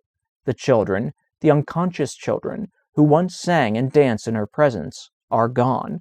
She gropes her way, in the darkness of age, for a drink of water. Instead of the voices of her children, she hears by day the moans of the dove, and by night the screams of the hideous owl. All is gloom. The grave is at the door, and now, when weighed down by the pains and aches of old age, when the head inclines to the feet, when the beginning and ending of human existence meet, and helpless infancy and painful old age combine together, at this time, this most needful time, the time for the exercise of that tenderness and affection which children only can exercise towards a declining parent, my poor old grandmother, the devoted mother of 12 children, is left all alone, in yonder little hut, before a few dim embers. She stands, she sits, she staggers, she falls, she groans, she dies, and there are none of her children or grandchildren present to wipe from her wrinkled brow the cold sweat of death, or to place beneath the sod her fallen remains. Will not a righteous God visit for these things? In about 2 years after the death of Mrs. Lucretia, Master Thomas married his second wife. Her name was Rowena Hamilton. She was the eldest daughter of Mr. William Hamilton. Master now lived in St. Michael's. Not long after his marriage, a misunderstanding took place between himself and Master Hugh, and as a means of punishing his brother, he took me from him to live with himself at St. Michael's. Here I underwent another most painful separation. It, however, was not so severe as the one I dreaded at the division of property, for during this interval a great change had taken place in Master Hugh and his once kind and affectionate wife. The influence of brandy upon him and of slavery upon her had effected a disastrous change in the characters of both, so that, as far as they were concerned, I thought I had little to lose by the change. But it was not to them that I was attached. It was to those little Baltimore boys that I felt the strongest attachment. I had received many good lessons from them, and was still receiving them, and the thought of leaving them was painful indeed. I was leaving, too, without the hope of ever being allowed to return. Master Thomas had said he would never let me return again. The barrier betwixt himself and brother he considered impassable. Then I had to regret that I did not at least make the attempt to carry out my resolution to run away, for the chances of success are tenfold greater from the city than from the country. I sailed from Baltimore to St. Michael's in the sloop Amanda, Captain Edward Dodson. On my passage, I paid particular attention to the direction which the steamboats took to go to Philadelphia. I found, instead of going down, on reaching North Point, they went up the bay, in a northeasterly direction. I deemed this knowledge of the utmost importance. My determination to run away was again revived. I resolved to wait only so long as the offering of a favorable opportunity. When that came, I was determined to be off. Chapter 9. I have now reached a period of my life when I can give dates. I left Baltimore, and went to live with Master Thomas Auld at St. Michael's in March 1832. It was now more than 7 years since I lived with him in the family of my old master, on Colonel Lloyd's plantation. We, of course, were now almost entire strangers to each other. He was to me a new master, and I to him a new slave.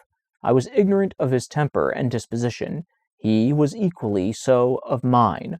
A very short time, however, brought us into full acquaintance with each other. I was made acquainted with his wife not less than with himself. They were well matched, being equally mean and cruel. I was now, for the first time during a space of more than 7 years, made to feel the painful gnawings of hunger, a something which I had not experienced before since I left Colonel Lloyd's plantation. It went hard enough with me then, when I could look back to no period at which I had enjoyed a sufficiency. It was tenfold harder after living in Master Hugh's family, where I had always had enough to eat, and of that which was good. I have said Master Thomas was a mean man. He was so. Not to give a slave enough to eat is regarded as the most aggravated development of meanness even among slaveholders. The rule is, no matter how coarse the food, only let there be enough of it. This is the theory, and from the part of Maryland from which I came, it is the general practice, though there are many exceptions. Master Thomas gave us enough of neither coarse nor fine food. There were 4 slaves of us in the kitchen, my sister Eliza, my Aunt Priscilla, Henny, and myself, and we were allowed less than half a bushel of cornmeal per week, and very little else, either in the shape of meat or vegetables. It was not enough for us to subsist upon. We were therefore reduced to the wretched necessity of living at the expense of our neighbors. This we did by begging and stealing, whichever came handy in the time of need, and one being considered as legitimate as the other. A great many times have we poor creatures been nearly perishing with hunger, when food in abundance lay mouldering in the safe and smoke-house, and our pious mistress was aware of the fact, and yet that mistress and her husband would kneel every morning and pray that God would bless them in basket and store.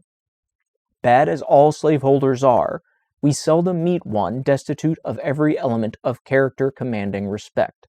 My master was one of this rare sort. I do not know of one single noble act ever performed by him.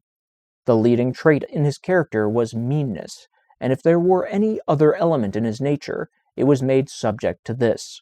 He was mean, and, like most other mean men, he lacked the ability to conceal his meanness.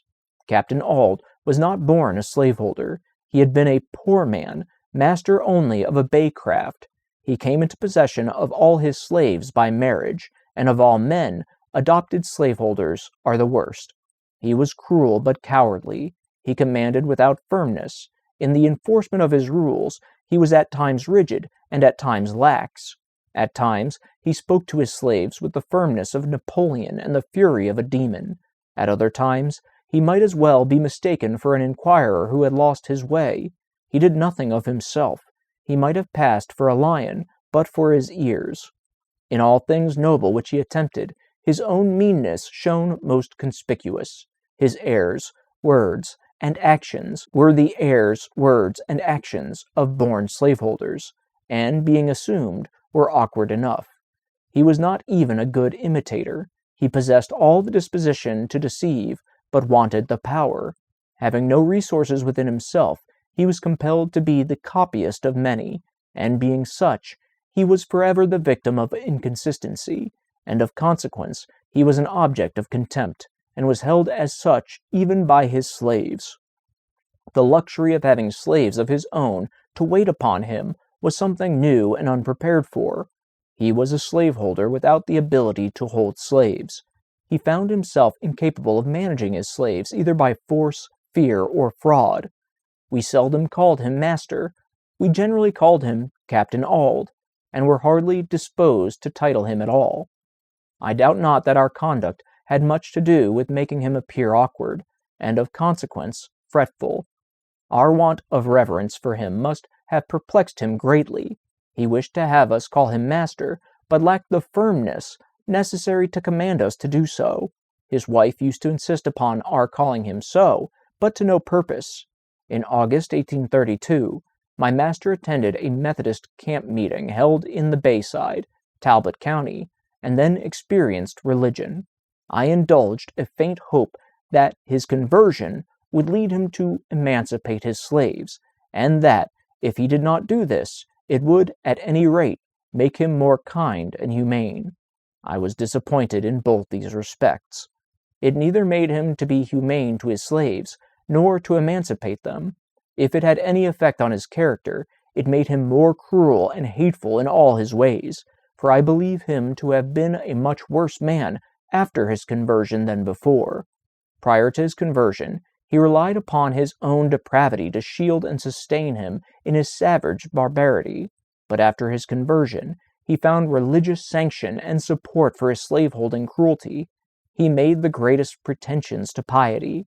His house was the house of prayer. He prayed morning, noon, and night. He very soon distinguished himself among his brethren, and was soon made a class leader and exhorter. His activity in revivals was great, and he proved himself an instrument in the hands of the church in converting many souls. His house was the preacher's home. They used to take great pleasure in coming there to put up, for while he starved us, he stuffed them. We have had 3 or 4 preachers there at a time. The names of those who used to come most frequently while I lived there were Mr. Storks, Mr. Ury, Mr. Humphrey, and Mr. Hickey. I have also seen Mr. George Cookman at our house. We slaves loved Mr. Cookman. We believed him to be a good man. We thought him instrumental in setting Mr. Samuel Harrison, a very rich slaveholder, to emancipate his slaves, and by some means got the impression that he was laboring to effect the emancipation of all the slaves. When he was at our house, we were sure to be called in to prayers. When others were there, we were sometimes called in and sometimes not. Mr. Cookman took more notice of us than either of the other ministers. He could not come among us without betraying his sympathy for us, and, stupid as we were, we had the sagacity to see it. While I lived with my master in St. Michael's, there was a white young man, Mr. Wilson, who proposed to keep a Sabbath school for the instruction of such slaves as might be disposed to learn to read the New Testament. We met but 3 times, when Mr. West and Mr. Fairbanks, both class leaders, with many others, came upon us with sticks and other missiles, drove us off, and forbade us to meet again. Thus ended our little Sabbath school in the pious town of St. Michael's. I have said my master found religious sanction for his cruelty. As an example, I will state one of the many facts going to prove the charge. I have seen him tie up a lame young woman, and whip her with a heavy cowskin upon her naked shoulders, causing the warm red blood to drip, and, in justification of the bloody deed, he would quote this passage of Scripture: "He that knoweth his master's will, and doeth it not, shall be beaten with many stripes." Master would keep this lacerated young woman tied up in this horrid situation 4 or 5 hours at a time. I have known him to tie her up early in the morning, and whip her before breakfast, leave her, go to his store, return at dinner, and whip her again, cutting her in the places already made raw with his cruel lash.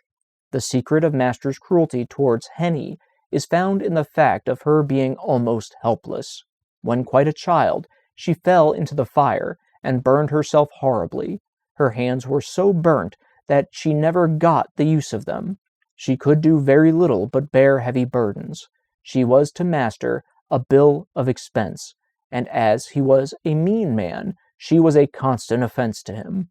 He seemed desirous of getting the poor girl out of existence. He gave her away once to his sister, but, being a poor gift, she was not disposed to keep her. Finally, my benevolent master, to use his own words, set her adrift to take care of herself. Here was a recently converted man, holding upon the mother, and at the same time turning out her helpless child to starve and die. Master Thomas was one of the many pious slaveholders who hold slaves for the very charitable purpose of taking care of them. My master and myself had quite a number of differences. He found me unsuitable to his purpose.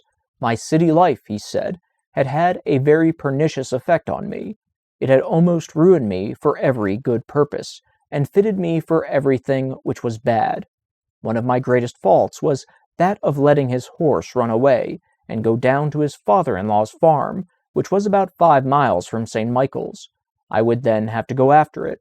My reason for this kind of carelessness, or carefulness, was that I could always get something to eat when I went there.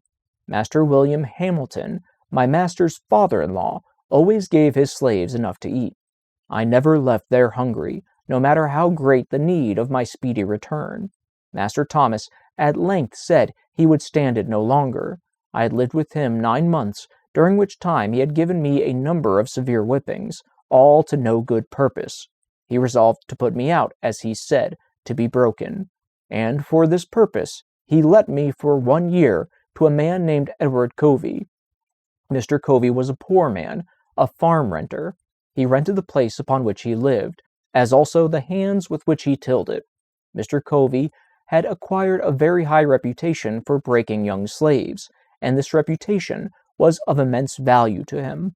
It enabled him to get his farm tilled with much less expense to himself than he could have had it done without such a reputation. Some slaveholders thought it not much loss to allow Mr. Covey to have their slaves 1 year for the sake of the training to which they were subjected, without any other compensation. He could hire young help with great ease, in consequence of this reputation. Added to the natural good qualities of Mr. Covey, he was a professor of religion, a pious soul, a member and a class leader in the Methodist Church. All of this added weight to his reputation as a nigger breaker. I was aware of all the facts, having been made acquainted with them by a young man who had lived there. I nevertheless made the change gladly, for I was sure of getting enough to eat, which is not the smallest consideration to a hungry man. Chapter 10. I had left Master Thomas's house, and went to live with Mr. Covey on the 1st of January, 1833. I was now, for the first time in my life, a field hand. In my new employment, I found myself even more awkward than a country boy appeared to be in a large city. I had been at my new home but 1 week before Mr. Covey gave me a very severe whipping, cutting my back, causing the blood to run, and raising ridges on my flesh as large as my little finger. The details of this affair are as follows. Mr. Covey sent me, very early in the morning of one of our coldest days in the month of January, to the woods to get a load of wood. He gave me a team of unbroken oxen. He told me which was the in-hand ox, and which was the off-hand one. He then tied the end of a large rope around the horns of the in-hand ox, and gave me the other end of it, and told me, if the oxen started to run, that I must hold on upon the rope. I had never driven oxen before, and of course I was very awkward. I, however, succeeded in getting to the edge of the woods with little difficulty, but I had got a very few rods into the woods when the oxen took fright, and startled full tilt, carrying the cart against trees and over stumps in the most frightful manner. I expected every moment that my brains would be dashed out against the trees. After running thus for a considerable distance, they finally upset the cart, dashing it with great force against a tree, and threw themselves into a dense thicket. How I escaped death I do not know. There I was, entirely alone, in a thick wood in a place new to me. My cart was upset and shattered, my oxen were entangled among the young trees, and there was none to help me.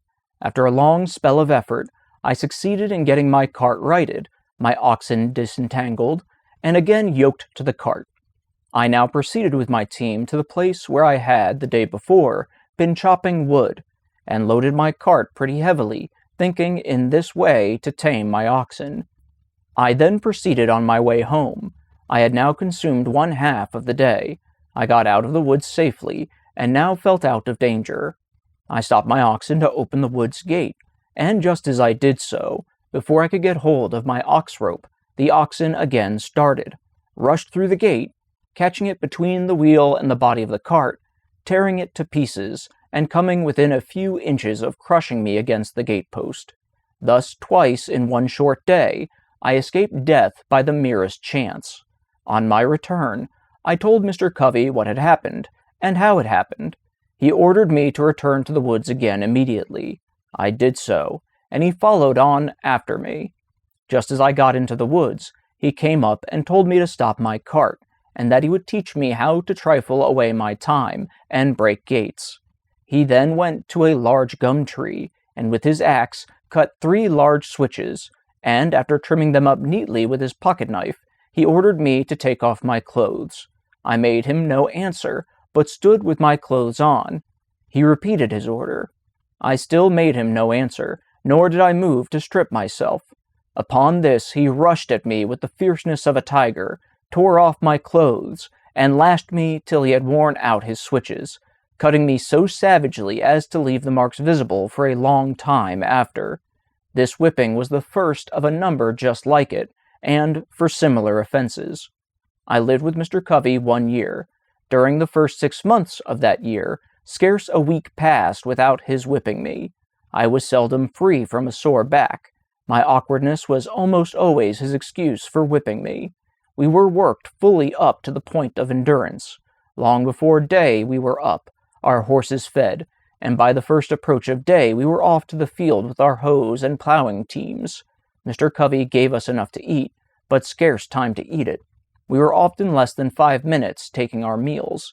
We were often in the field from the first approach of day till its last lingering ray had left us, and at saving fodder time, midnight often caught us in the field binding blades. Covey would be out with us. The way he used to stand it was this. He would spend the most of his afternoons in bed. He would then come out fresh in the evening, ready to urge us on with his words, example, and frequently with the whip. Mr. Covey was one of the few slaveholders who could and did work with his hands. He was a hard-working man. He knew by himself just what a man or boy could do. There was no deceiving him. His work went on in his absence almost as well in his presence, and he had the faculty of making us feel that he was ever present with us. This he did by surprising us. He seldom approached the spot where we were at work openly, if he could do it secretly. He always aimed at taking us by surprise. Such was his cunning, that we used to call him, among ourselves, the snake. When we were at work in the cornfield, he would sometimes crawl on his hands and knees to avoid detection, and all at once he would rise nearly in our midst, and scream out, "Ha ha! Come, come! Dash on! Dash on!" This being his mode of attack, it was never safe to stop a single minute. His comings were like a thief in the night. He appeared to us as being ever at hand. He was under every tree, behind every stump, in every bush, and at every window on the plantation. He would sometimes mount his horse, as if bound to St. Michael's, a distance of 7 miles, and in a half an hour afterwards you would see him coiled up in the corner of the wood fence, watching every motion of the slaves. He would, for this purpose, leave his horse tied up in the woods. Again, he would sometimes walk up to us, and give us orders as though he was upon the point of starting on a long journey, turn his back upon us, and make as though he was going to the house to get ready, and, before he would get halfway thither, he would turn short and crawl into a fence corner, or behind some tree, and there watch us till the going down of the sun. Mr. Covey's forte consisted in his power to deceive. His life was devoted to planning and perpetrating the grossest deceptions. Everything he possessed in the shape of learning or religion he made conform to his disposition to deceive. He seemed to think himself equal to deceiving the Almighty. He would make a short prayer in the morning and a long prayer at night, and, strange as it may seem, few men would at times appear more devotional than he. The exercises of his family devotions were always commenced with singing, and, as he was a very poor singer himself, the duty of raising the hymn generally came upon me. He would read his hymn, and nod at me to commence. I would at times do so, at others I would not. My non-compliance would almost always produce much confusion. To show himself independent of me, he would start and stagger through with his hymn in the most discordant manner. In this state of mind, he prayed with more than ordinary spirit. Poor man! Such was his disposition, and success at deceiving. I do verily believe that he sometimes deceived himself into the solemn belief that he was a sincere worshipper of the Most High God, and this, too, at a time when he may be said to have been guilty of compelling his woman slave to commit the sin of adultery. The facts in the case are these. Mr. Covey was a poor man. He was just commencing in life. He was only able to buy one slave, and, shocking as is the fact, he bought her, as said, for a breeder. This woman was named Caroline. Mr. Covey bought her from Mr. Thomas Lowe, about 6 miles from St. Michael's. She was a large, able-bodied woman, about 20 years old. She had already given birth to one child, which proved her to be just what he wanted. After buying her, he hired a married man of Mr. Samuel Harrison to live with him 1 year, and him he used to fasten up with her every night. The result was that, at the end of the year, The miserable woman gave birth to twins. At this result Mr. Covey seemed to be highly pleased, both with the man and the wretched woman. Such was his joy, and that of his wife, that nothing they could do for Caroline during her confinement was too good or too hard to be done. The children were regarded as being quite an addition to his wealth. If at any one time of my life more than another I was made to drink the bitterest dregs of slavery, that time was during the first 6 months of my stay with Mr. Covey. We were worked in all weathers. It was never too hot or too cold. It could never rain, blow, hail, or snow too hard for us to work in the field. Work, work, work was scarcely more the order of the day than of the night. The longest days were too short for him, and the shortest nights too long for him. I was somewhat unmanageable when I first went there, but a few months of this discipline tamed me. Mr. Covey succeeded in breaking me. I was broken in body, soul, and spirit. My natural elasticity was crushed. My intellect languished. The disposition to read departed. The cheerful spark that lingered about my eye died. The dark night of slavery closed in upon me, and behold, a man transformed into a brute. Sunday was my only leisure time. I spent this in a sort of beast-like stupor, between sleep and wake, under some large tree. At times I would rise up. A flash of energetic freedom would dart through my soul, accompanied with a faint beam of hope that flickered for a moment and then vanished. I sank down again, mourning over my wretched condition. I was sometimes prompted to take my life, and that of Covey, but was prevented by a combination of hope and fear. My sufferings on this plantation seemed now like a dream rather than a stern reality. Our house stood within a few rods of the Chesapeake Bay, whose broad bosom was ever white with sails from every quarter of the habitable globe. Those beautiful vessels, robed in purest white, so delightful to the eye of freemen, were to me so many shrouded ghosts, to terrify and torment me with thoughts of my wretched condition. I have often, in the deep stillness of a summer's Sabbath, stood all alone upon the lofty banks of that noble bay, and traced, with saddened heart and tearful eye, the countless number of sails moving off to the mighty ocean. The sight of these always affected me powerfully. My thoughts would compel utterance, and there, with no audience but the Almighty, I would pour out my soul's complaint, in my rude way, with an apostrophe to the moving multitude of ships. You are loosed from your moorings, and are free. I am fast in my chains, and am a slave. You move merrily before the gentle gale, and I sadly before the bloody whip. You are freedom's swift-winged angels that fly round the world. I am confined in bands of iron. Oh, that I were free! Oh, that I were on one of your gallant decks, and under your protecting wing. Alas, betwixt me and you, the turbid waters roll. Go on, go on. Oh, that I could also go. Could I but swim, if I could fly? Oh, why was I born a man, of whom to make a brute? The glad ship is gone. She hides in the dim distance. I am left in the hottest hell of unending slavery. O God, save me. God, deliver me. Let me be free. Is there any God? Why am I a slave? I will run away. I will not stand it. Get caught or get clear, I'll try it. I had as well die with ague as the fever. I have only one life to lose. I had as well be killed running as die standing. Only think of it. 100 miles straight north, and I am free. Try it? Yes. God helping me, I will.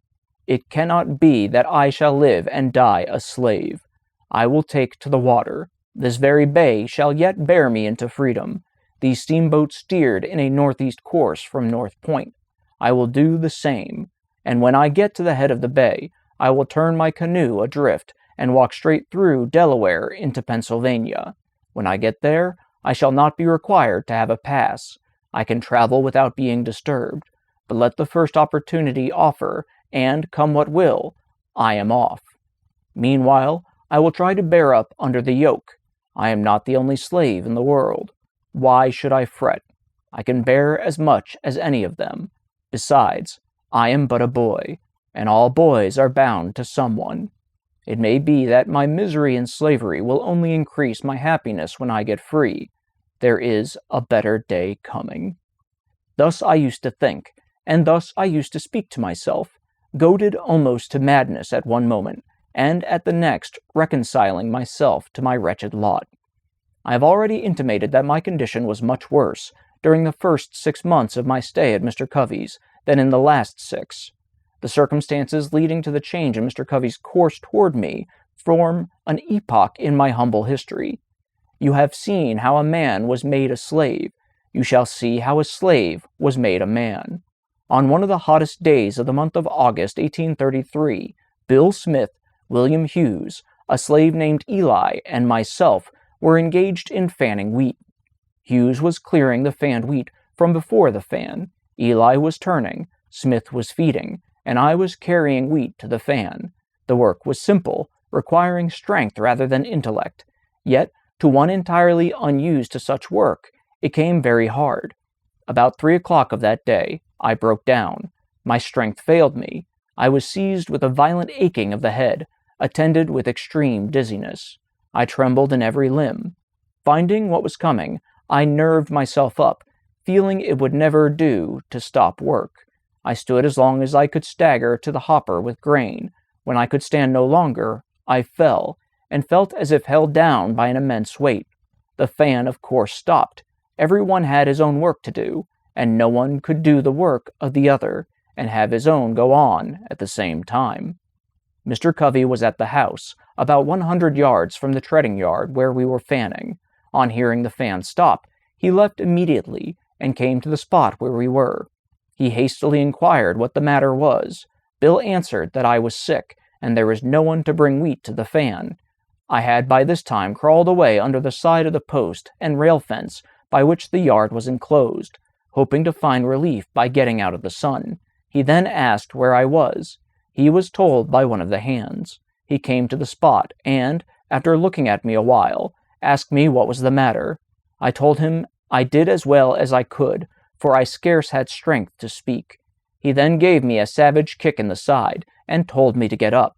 I tried to do so, but fell back in the attempt. He gave me another kick, and again told me to rise.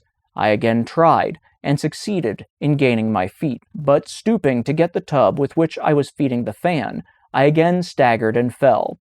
While down in this situation, Mr. Covey took up the hickory slat with which Hughes had been striking off the half-bushel measure, and with it gave me a heavy blow upon the head, making a large wound, and the blood ran freely, and with this again told me to get up.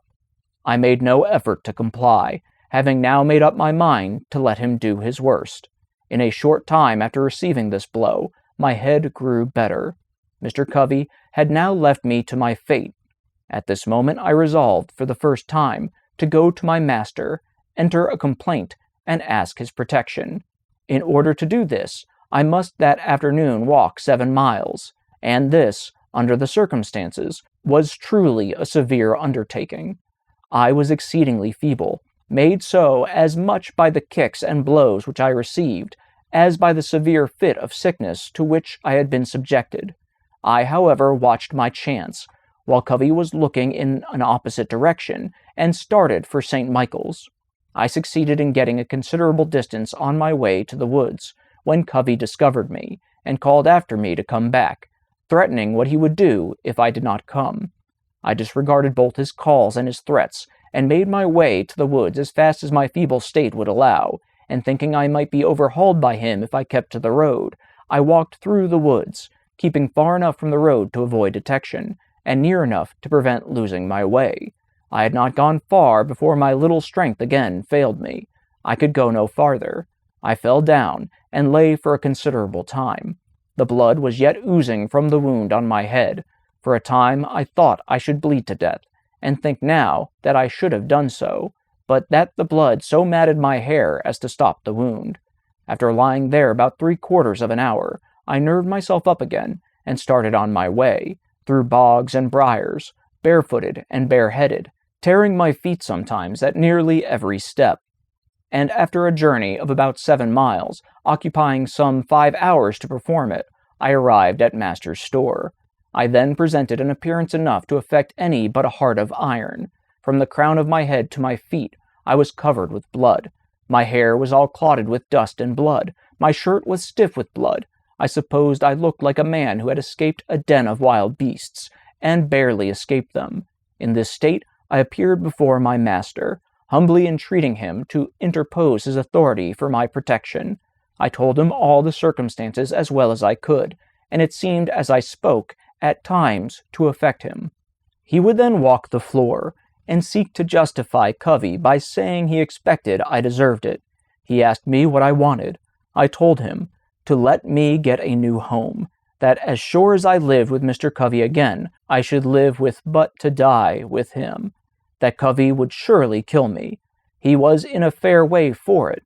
Master Thomas ridiculed the idea that there was any danger of Mr. Covey's killing me, and said that he knew Mr. Covey, and that he was a good man, and that he could not think of taking me from him, that, should he do so, he would lose the whole year's wages, that I belonged to Mr. Covey for 1 year, and that I must go back to him, come what might, and that I must not trouble him with any more stories, or that he would himself get hold of me. After threatening me thus, he gave me a very large dose of salts, telling me that I might remain in St. Michael's that night, it being quite late, but that I must be off back to Mr. Covey's early in the morning, and that if I did not, he would get hold of me, which meant that he would whip me. I remained all night, and according to his orders, I started off to Covey's in the morning, Saturday morning, wearied in body and broken in spirit. I got no supper that night, or breakfast that morning. I reached Covey's about 9 o'clock, and just as I was getting over the fence that divided Mrs. Kemp's fields from ours, outran Covey with his cowskin to give me another whipping. Before he could reach me, I succeeded in getting to the cornfield, and as the corn was very high, it afforded me the means of hiding.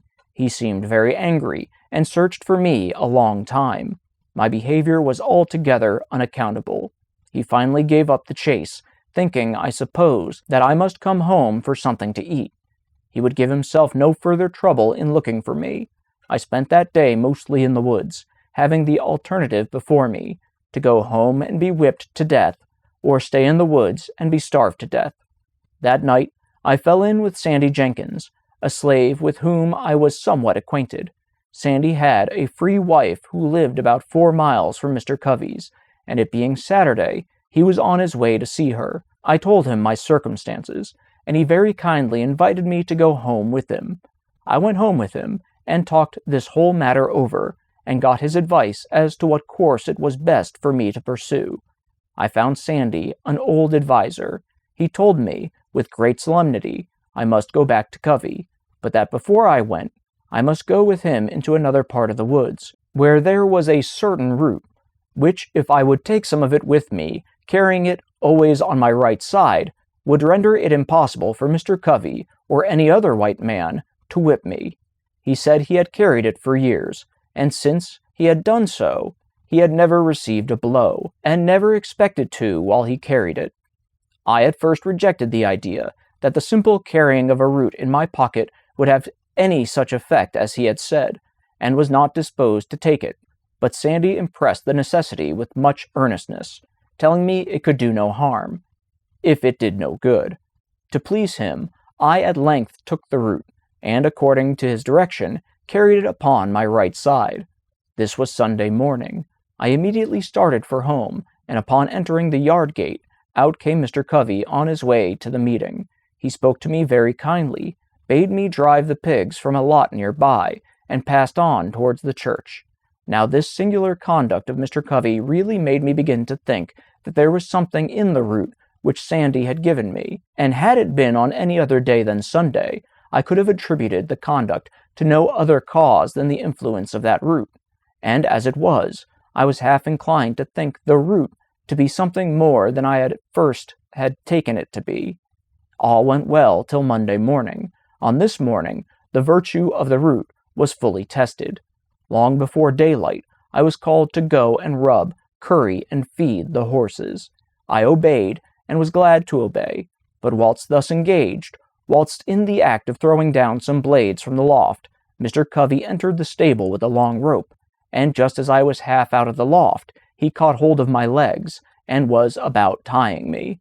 As soon as I found what he was up to, I gave a sudden spring, and as I did so, he holding my legs, I was brought sprawling on the stable floor. Mr. Covey seemed now to think he had me, and could do what he pleased, but at this moment, from whence came the spirit I don't know, I resolved to fight, and, suiting my action to the resolution, I seized Covey hard by the throat, and as I did so, I rose. He held on to me, and I to him. My resistance was so entirely unexpected that Covey seemed taken all aback. He trembled like a leaf. This gave me assurance, and I held him uneasy, causing the blood to run where I touched him with the ends of my fingers. Mr. Covey soon called out to Hughes for help. Hughes came, and, while Covey held me, attempted to tie my right hand. While he was in the act of doing so, I watched my chance, and gave him a heavy kick close under the ribs. This kick fairly sickened Hughes, so that he left me in the hands of Mr. Covey. This kick had the effect of not only weakening Hughes, but Covey also. When he saw Hughes bending over with pain, his courage quailed. He asked me if I meant to persist in my resistance. I told him I did, come what might, that he had used me like a brute for 6 months, and that I was determined to be used so no longer. With that, he strove to drag me to a stick that was lying just out of the stable door. He meant to knock me down, but just as he was leaning over to get the stick, I seized him with both hands by his collar, and brought him by a sudden snatch to the ground. By this time, Bill came. Covey called upon him for assistance. Bill wanted to know what he could do. Covey said, "Take hold of him, take hold of him." Bill said his master hired him out to work, not to help to whip me, so he left Covey and myself to fight our own battle out. We were at it for nearly 2 hours. Covey at length let me go, puffing and blowing at a great rate, saying that if I had not resisted, he would not have whipped me half so much. The truth was that he had not whipped me at all. I considered him as getting entirely the worst end of the bargain, for he had drawn no blood from me, but I had from him. The whole 6 months afterwards that I spent with Mr. Covey, he never laid the weight of his finger upon me in anger. He would occasionally say he didn't want to get hold of me again. No, thought I, you need not, for you will come off worse than you did before. This battle with Mr. Covey was the turning point in my career as a slave. It rekindled the few expiring embers of freedom, and revived within me a sense of my own manhood. It recalled the departed self-confidence, and inspired me again with a determination to be free. The gratification afforded by the triumph was a full compensation for whatever else might follow, even death itself. He only can understand the deep satisfaction which I experienced, who has himself repelled by force the bloody arm of slavery. I felt as I never felt before. It was a glorious resurrection from the tomb of slavery to the heaven of freedom. My long-crushed spirit rose, cowardice departed, bold defiance took its place, and now I resolved that, however long I might remain a slave in form, the day had passed forever when I could be a slave in fact. I did not hesitate to let it be known of me that the white man who expected to succeed in whipping must also succeed in killing me. From this time, I was never again what might be called fairly whipped, though I remained a slave 4 years afterwards. I had several fights, but was never whipped. It was for a long time a matter of surprise to me why Mr. Covey did not immediately have me taken by the constable to the whipping post, and there regularly whipped for the crime of raising my hand against a white man in defense of myself, and the only explanation I can now think of does not entirely satisfy me, but such as it is, I will give it. Mr. Covey enjoyed the most unbounded reputation for being a first-rate overseer and a Negro breaker. It was of considerable importance to him. That reputation was at stake, and had he sent me, a boy about 16 years old, to the public whipping post, his reputation would have been lost. So to save his reputation, he suffered me to go unpunished. My term of actual service to Mr. Edward Covey ended on Christmas Day, 1833. The days between Christmas and New Year's Day are allowed as holidays, and accordingly, We were not required to perform any labor, more than to feed and take care of the stock. This time we regarded as our own, by the grace of our masters, and we therefore used or abused it nearly as we pleased. Those of us who had families at a distance were generally allowed to spend the whole 6 days in their society. This time, however, was spent in various ways. The staid, sober thinking, and industrious ones of our number would employ themselves in making corn brooms, mats, horse collars, and baskets, and another class of us would spend the time in hunting opossums, hares, and coons. But by far the larger part engaged in such sports and merriments as playing ball, wrestling, running foot races, fiddling, dancing, and drinking whiskey. And this latter mode of spending the time was by far the most agreeable to the feelings of our masters. A slave who would work during the holidays was considered by our masters as scarcely deserving them. He was regarded as one who rejected the favor of his master. It was deemed a disgrace not to get drunk at Christmas, and he was regarded as lazy indeed who had not provided himself with the necessary means during the year to get whiskey enough to last him through Christmas. From what I know of the effects of these holidays upon the slave, I believe them to be among the most effective means in the hands of the slaveholder in keeping down the spirit of insurrection. Were the slaveholders at once to abandon this practice, I have not the slightest doubt it would lead to an immediate insurrection among the slaves. These holidays serve as conductors, or safety valves, to carry off the rebellious spirit of enslaved humanity. But for these, the slave would be forced up to the wildest desperation, and woe betide the slaveholder the day he ventures to remove or hinder the operation of those conductors. I warn him that, in such an event, a spirit will go forth in their midst, more to be dreaded than the most appalling earthquake. The holidays are part and parcel of the gross fraud, wrong, and inhumanity of slavery.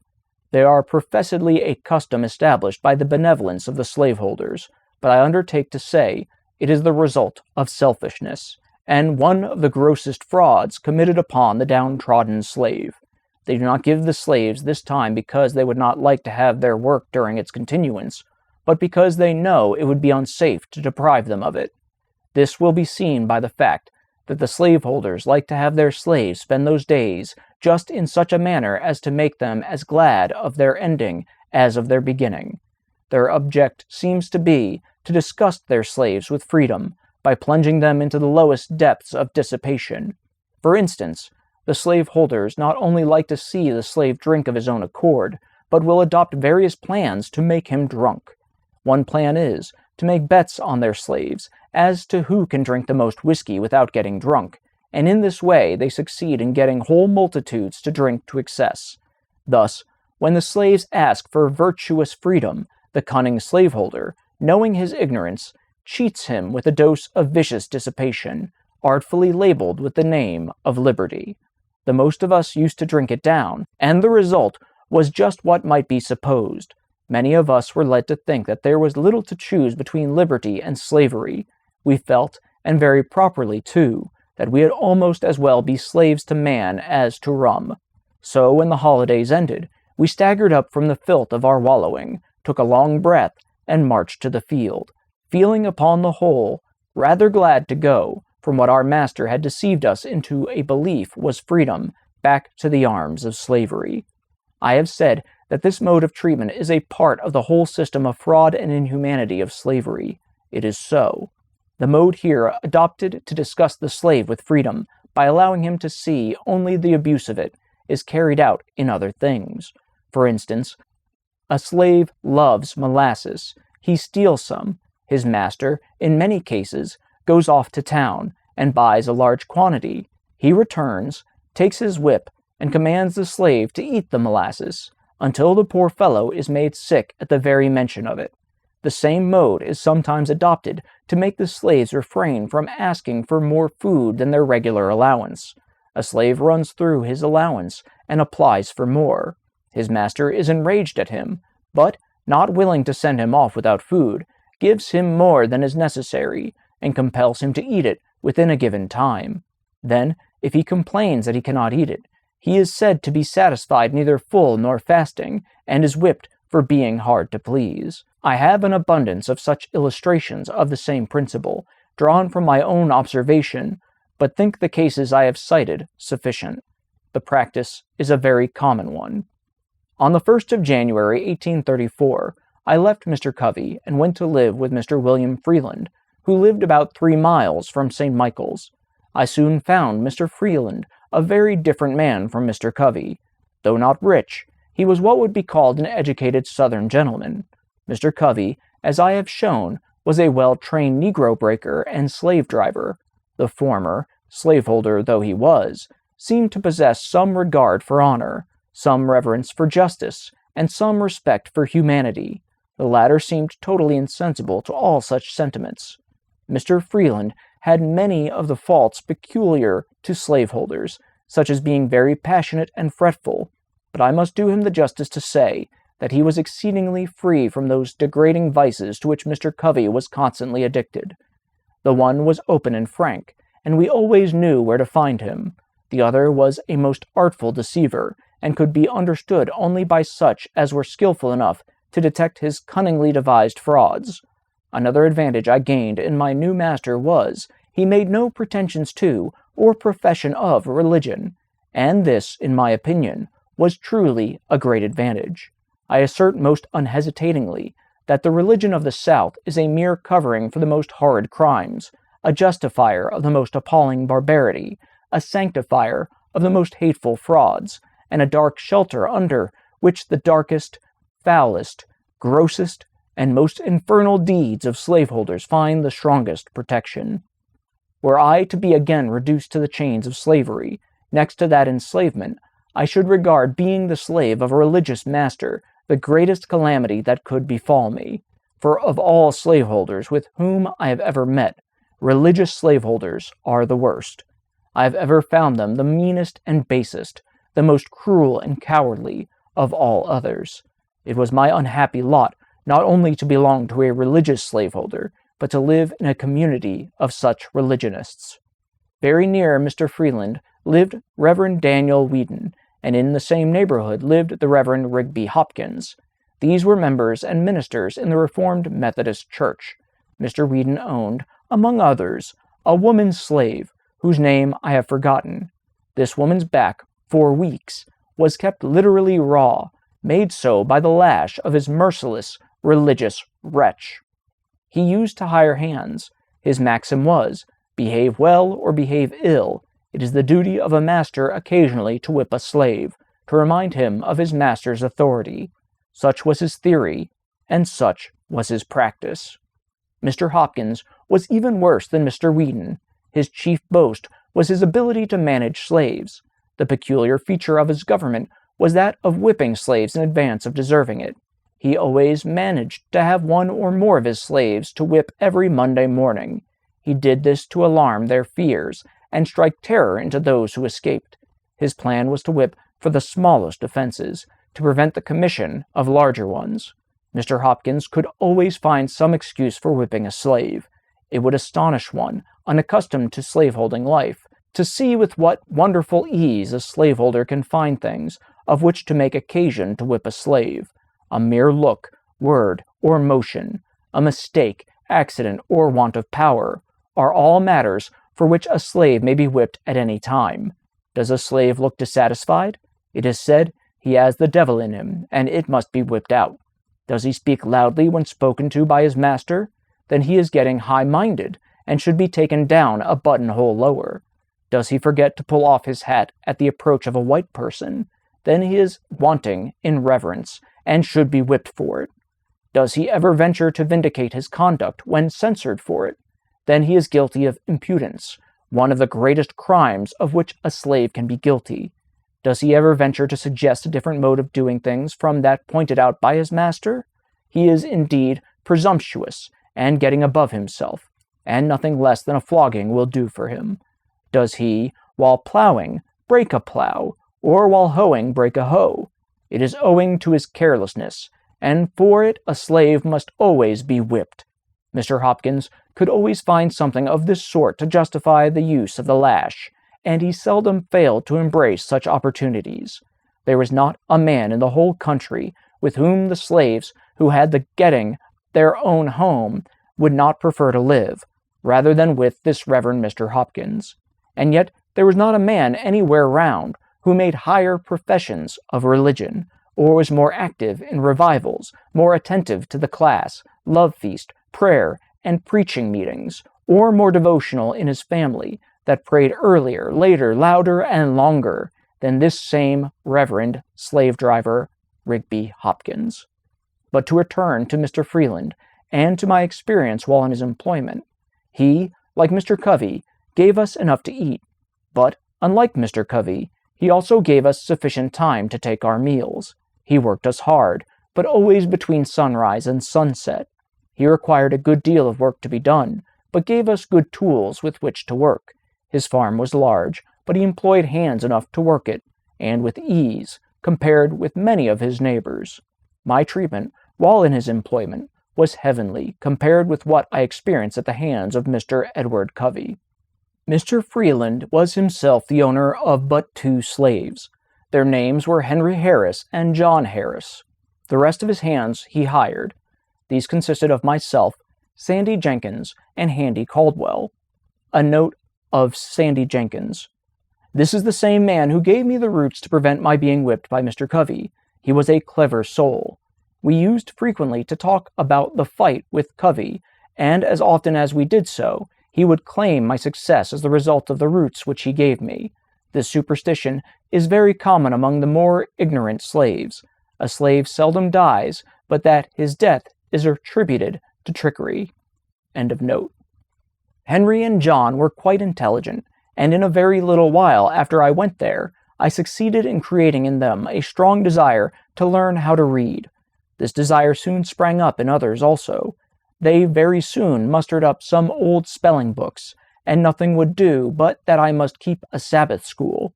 I agreed to do so, and accordingly devoted my Sundays to teaching these, my loved fellow slaves, how to read. Neither of them knew his letters when I went there. Some of the slaves of the neighboring farms found what was going on, and also availed themselves of this little opportunity to learn to read.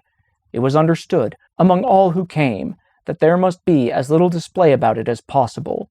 It was necessary to keep our religious masters at St. Michael's unacquainted with the fact that, instead of spending the Sabbath in wrestling, boxing, and drinking whiskey, we were trying to learn how to read the will of God, for they had much rather see us engaged in those degrading sports than to see us behaving like intellectual, moral, and accountable beings. My blood boils as I think of the bloody manner in which Messrs.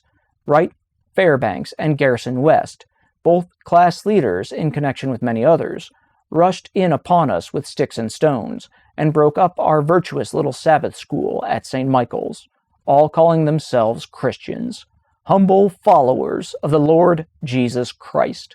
But I again am digressing. I held my Sabbath school at the house of a free colored man, whose name I deem it imprudent to mention, for should it be known, it might embarrass him greatly, though the crime of holding the school was committed 10 years ago. I had at one time over 40 scholars, and those of the right sort, ardently desiring to learn. They were of all ages, though mostly men and women. I look back to those Sundays with an amount of pleasure not to be expressed. They were great days to my soul. The work of instructing my dear fellow slaves was the sweetest engagement with which I was ever blessed. We loved each other, and to leave them at the close of the Sabbath was a severe cross indeed. When I think that these precious souls are today shut up in the prison house of slavery, my feelings overcome me, and I am almost ready to ask, does a righteous God govern the universe?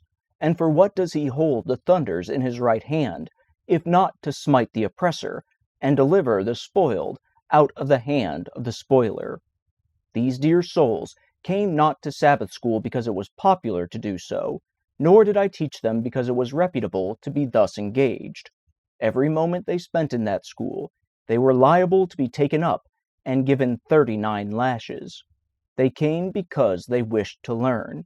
Their minds had been starved by their cruel masters. They had been shut up in mental darkness. I taught them. because it was the delight of my soul to be doing something that looked like bettering the condition of my race. I kept up my school nearly the whole year I lived with Mr. Freeland, and, beside my Sabbath school, I devoted 3 evenings in the week, during the winter, to teaching the slaves at home. And I have the happiness to know that several of those who came to Sabbath school learned how to read, and that one, at least, is now free through my agency. The year passed off smoothly. It seemed only about half as long as the year which preceded it. I went through it without receiving a single blow. I will give Mr. Freeland the credit of being the best master I ever had, till I became my own master. For the ease with which I passed the year, I was, however, somewhat indebted to the society of my fellow slaves.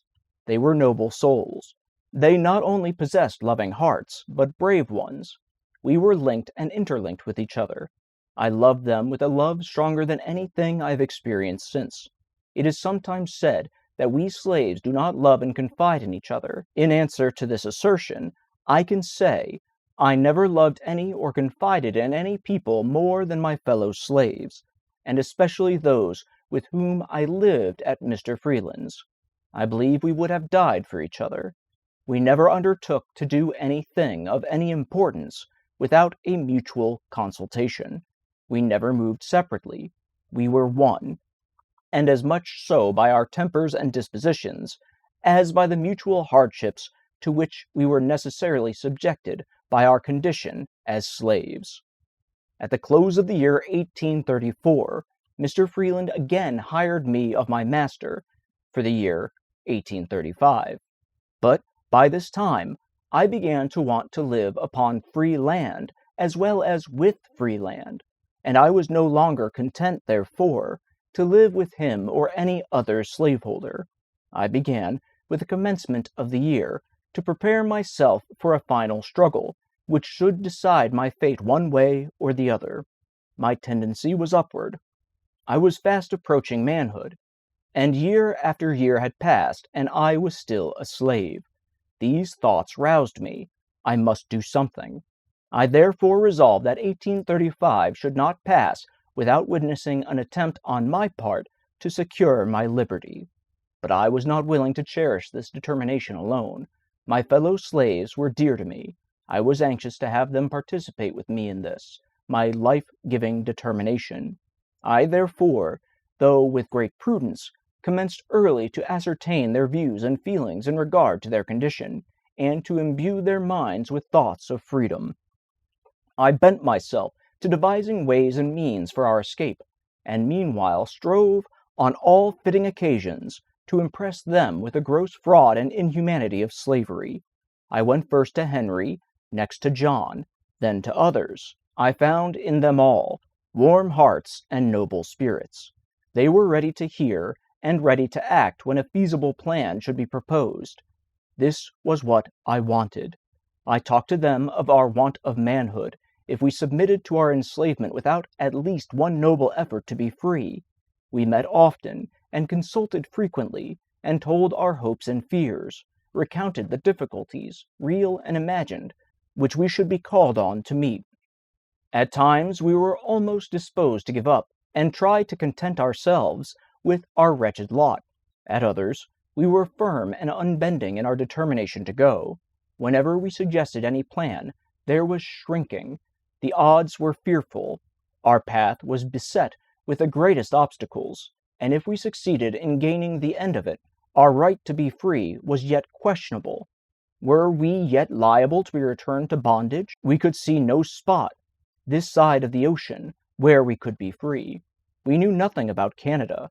Our knowledge of the North did not extend farther than New York, and to go there, and be forever harassed with the frightful liability of being returned to slavery, with the certainty of being treated tenfold worse than before, the thought was truly a horrible one, and one which it was not easy to overcome. The case sometimes stood thus. At every gate through which we were to pass, we saw a watchman, at every ferry a guard, on every bridge a sentinel, and in every wood a patrol. We were hemmed in upon every side. Here were the difficulties real or imagined, the good to be sought, and the evil to be shunned. On the one hand, there stood slavery, a stern reality glaring frightfully upon us, its robes already crimson with the blood of millions, and even now feasting itself greedily upon our own flesh. On the other hand, away back in the dim distance, under the flickering light of the North Star, behind some craggy hill or snow-covered mountain, stood a doubtful freedom, half frozen, beckoning us to come and share its hospitality. This in itself was sometimes enough to stagger us. But when we permitted ourselves to survey the road, we were frequently appalled. Upon either side we saw grim death, assuming the most horrid shapes. Now it was starvation, causing us to eat our own flesh. Now we were contending with the waves, and were drowned. Now we were overtaken and torn to pieces by the fangs of the terrible bloodhound. We were stung by scorpions, chased by wild beasts, bitten by snakes, and finally, after having nearly reached the desired spot, after swimming rivers, encountering wild beasts, sleeping in the woods, suffering hunger and nakedness, we were overtaken by our pursuers, and in our resistance, we were shot dead upon the spot. I say this picture sometimes appalled us, and made us rather bear those ills we had than fly to others that we knew not of. In coming to a fixed determination to run away, we did more than Patrick Henry when he resolved upon liberty or death. With us, it was a doubtful liberty at most, and almost certain death if we failed. For my part, I should prefer death to hopeless bondage. Sandy, one of our number, gave up the notion, but still encouraged us. Our company then consisted of Henry Harris, John Harris, Henry Bailey, Charles Roberts, and myself. Henry Bailey was my uncle, and belonged to my master. Charles married my aunt. He belonged to my master's father-in-law, Mr. William Hamilton. The plan we finally concluded upon was to get a large canoe belonging to Mr. Hamilton, and upon the Saturday night previous to Easter holidays, paddle directly up the Chesapeake Bay. On our arrival at the head of the bay, a distance of 70 or 80 miles from where we lived, it was our purpose to turn our canoe adrift and follow the guidance of the North Star till we got beyond the limits of Maryland. Our reasoning for taking the water route was that we were less liable to be suspected as runaways. We hoped to be regarded as fishermen, whereas, if we should take the land route, we should be subjected to interruptions of almost every kind. Anyone having a white face and being so disposed could stop us and subject us to examination. The week before our intended start, I wrote several protections, one for each of us. As well as I can remember, they were in the following words, to wit: "This is to certify that I, the undersigned, have given the bearer, my servant, full liberty to go to Baltimore, and spend the Easter holidays. Written with mine own hand, etc., 1835. William Hamilton, near St. Michael's, in Talbot County, Maryland." We were not going to Baltimore, but in going up the bay, we went toward Baltimore, and these protections were only intended to protect us while on the bay. As the time drew near for our departure, our anxiety became more and more intense. It was truly a matter of life and death with us. The strength of our determination was about to be fully tested. At this time, I was very active in explaining every difficulty, removing every doubt, dispelling every fear, and inspiring all with the firmness indispensable to success in our undertaking, assuring them that half was gained the instant we made the move. We had talked long enough. We were now ready to move. If not now, we should never be.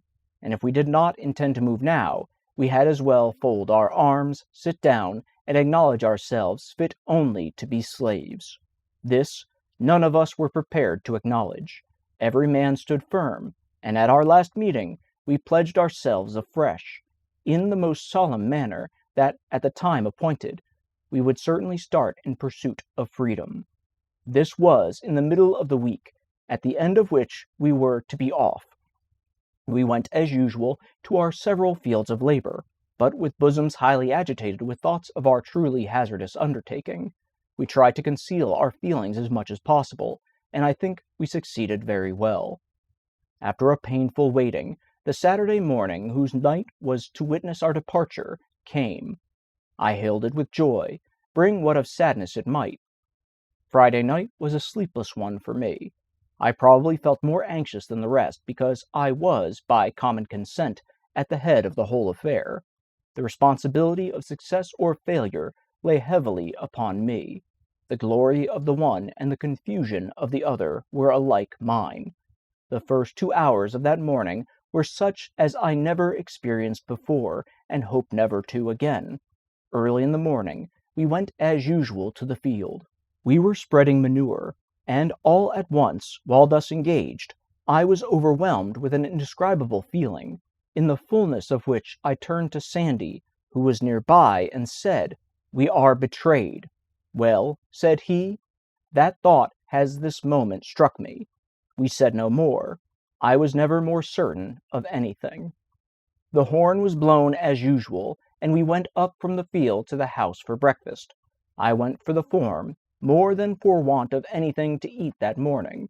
Just as I got to the house, in looking out at the lane gate, I saw 4 white men with 2 colored men. The white men were on horseback, and the colored ones were walking behind as if tied. I watched them a few moments till they got up to our lane gate. Here they halted, and tied the colored men to the gate-post. I was not certain yet as to what the matter was. In a few moments, in rode Mr. Hamilton, with a speed betokening great excitement. He came to the door, and inquired if Master William was in. He was told he was at the barn. Mr. Hamilton, without dismounting, rode up to the barn with extraordinary speed. In a few moments, he and Mr. Freeland returned to the house. By this time, the 3 constables rode up, and in great haste dismounted, tied their horses, and met Master William and Mr. Hamilton returning from the barn. And after talking a while, they all walked up to the kitchen door. There was no one in the kitchen but myself and John. Henry and Sandy were up at the barn. Mr. Freeland put his head in at the door and called me by name, saying there were some gentlemen at the door who wished to see me. I stepped to the door and inquired what they wanted. They at once seized me, and without giving me any satisfaction, tied me, lashing my hands closely together. I insisted upon knowing what the matter was. They at length said that they had learned I had been in a scrape, and that I was to be examined before my master, and if their information proved false, I should not be hurt. In a few moments, they succeeded in tying John. They then turned to Henry, who had by this time returned, and commanded him to cross his hands. "I won't," said Henry, in a firm tone, indicating his readiness to meet the consequences of his refusal. "Won't you?" said Tom Graham, the constable. "No, I won't," said Henry, in a still stronger tone. With this, 2 of the constables pulled out their shining pistols, and swore by their Creator that they would make him cross his hands or kill him. Each cocked his pistol, and, with fingers on the trigger, walked up to Henry, saying, at the same time, if he did not cross his hands, they would blow his damned heart out. "Shoot me, said Henry. "You can't kill me but once. Shoot, and be damned. I won't be tied." This he said in a tone of loud defiance, and at the same time, with a motion as quick as lightning, he with one single stroke dashed the pistols from the hand of each constable. As he did this, all hands fell upon him, and, after beating him some time, they finally overpowered him and got him tied. During the scuffle, I managed, I know not how, to get my pass out, and, without being discovered, put it into the fire. We were all now tied, and, just as we were to leave for Easton jail, Betsy Freeland, mother of William Freeland, came to the door with her hands full of biscuits, and divided them between Henry and John. She then delivered herself of a speech to the following effect. Addressing herself to me, she said, "You devil, you yellow devil, it was you that put it into the heads of John and Henry to run away. But for you, you long-legged mulatto devil, Henry nor John would never have thought of such a thing." I made no reply, and was immediately hurried off towards St. Michael's. Just a moment previous to the scuffle with Henry, Mr. Hamilton suggested the propriety of making a search for the protections which he had understood Frederick had written for himself and the rest, but just at the moment he was about carrying his proposal into effect, his aid was needed in helping to tie Henry, and the excitement attending the scuffle caused them either to forget or to deem it unsafe, under the circumstances, to search. So we were not yet convicted of the intention to run away. When we got about halfway to St. Michael's, while the constables having us in charge were looking ahead, Henry inquired of me what he should do with his pass. I told him to eat it with his biscuit, and own nothing, and we passed the word around. Own nothing, and own nothing, said we all. Our confidence in each other was unshaken. We were resolved to succeed or fail together. After the calamity had befallen us as much as before, we were now prepared for anything. We were to be dragged that morning 15 miles behind horses, and then to be placed in Easton jail. When we reached St. Michael's, we underwent a sort of examination. We all denied that we ever intended to run away. We did this more to bring out the evidence against us than from any hope of getting clear of being sold, for, as I have said, we were ready for that. The fact was, we cared but little where we went, so we went together. Our greatest concern was about separation. We dreaded that more than anything this side of death. We found the evidence against us to be the testimony of one person. Our master would not tell who it was, but we came to a unanimous decision among ourselves as to who their informant was. We were sent off to the jail at Easton. When we got there, we were delivered up to the sheriff, Mr. Joseph Graham, and by him placed in jail. Henry, John, and myself were placed in one room together, Charles and Henry Bailey in another. Their object in separating us was to hinder concert. We had been in jail scarcely 20 minutes when a swarm of slave traders and agents for slave traders flocked into the jail to look at us, and to ascertain if we were for sale. Such a set of beings I never saw before. I felt myself surrounded by so many fiends from perdition. A band of pirates never looked more like their father, the devil. They laughed and grinned over us, saying, "Ah, my boys, we have got you, haven't we?" And after taunting us in various ways, they one by one went into an examination of us, with intent to ascertain our value. They would impudently ask us if we would not like to have them for our masters. We would make them no answer, and leave them to find out as best they could. Then they would curse and swear at us, telling us that they could take the devil out of us in a very little while, if we were only in their hands. While in jail, we found ourselves in much more comfortable quarters than we expected when we went there. We did not get much to eat, nor that which was very good, but we had a good clean room, from the windows of which we could see what was going on in the street, which was very much better than though we had been placed in one of the dark, damp cells. Upon the whole, we got along very well, so far as the jail and its keeper were concerned.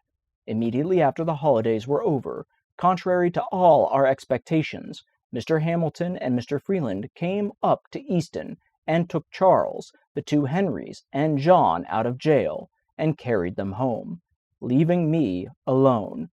I regarded this separation as a final one. It cost me more pain than anything else in the whole transaction. I was ready for anything rather than separation.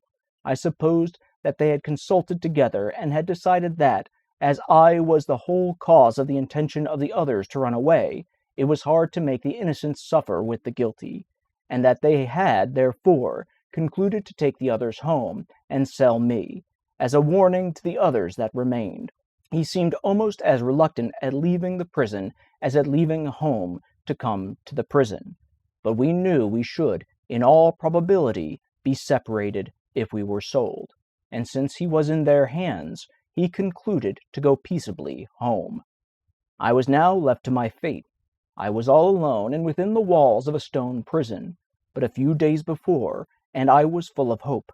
I expected to have been safe in a land of freedom, but now I was covered with gloom, sunk down to the utmost despair. I thought the possibility of freedom was gone. I was kept in this way about 1 week, at the end of which Captain Auld, my master, to my surprise and utter astonishment, came up and took me out, with the intention of sending me, with a gentleman of his acquaintance, into Alabama.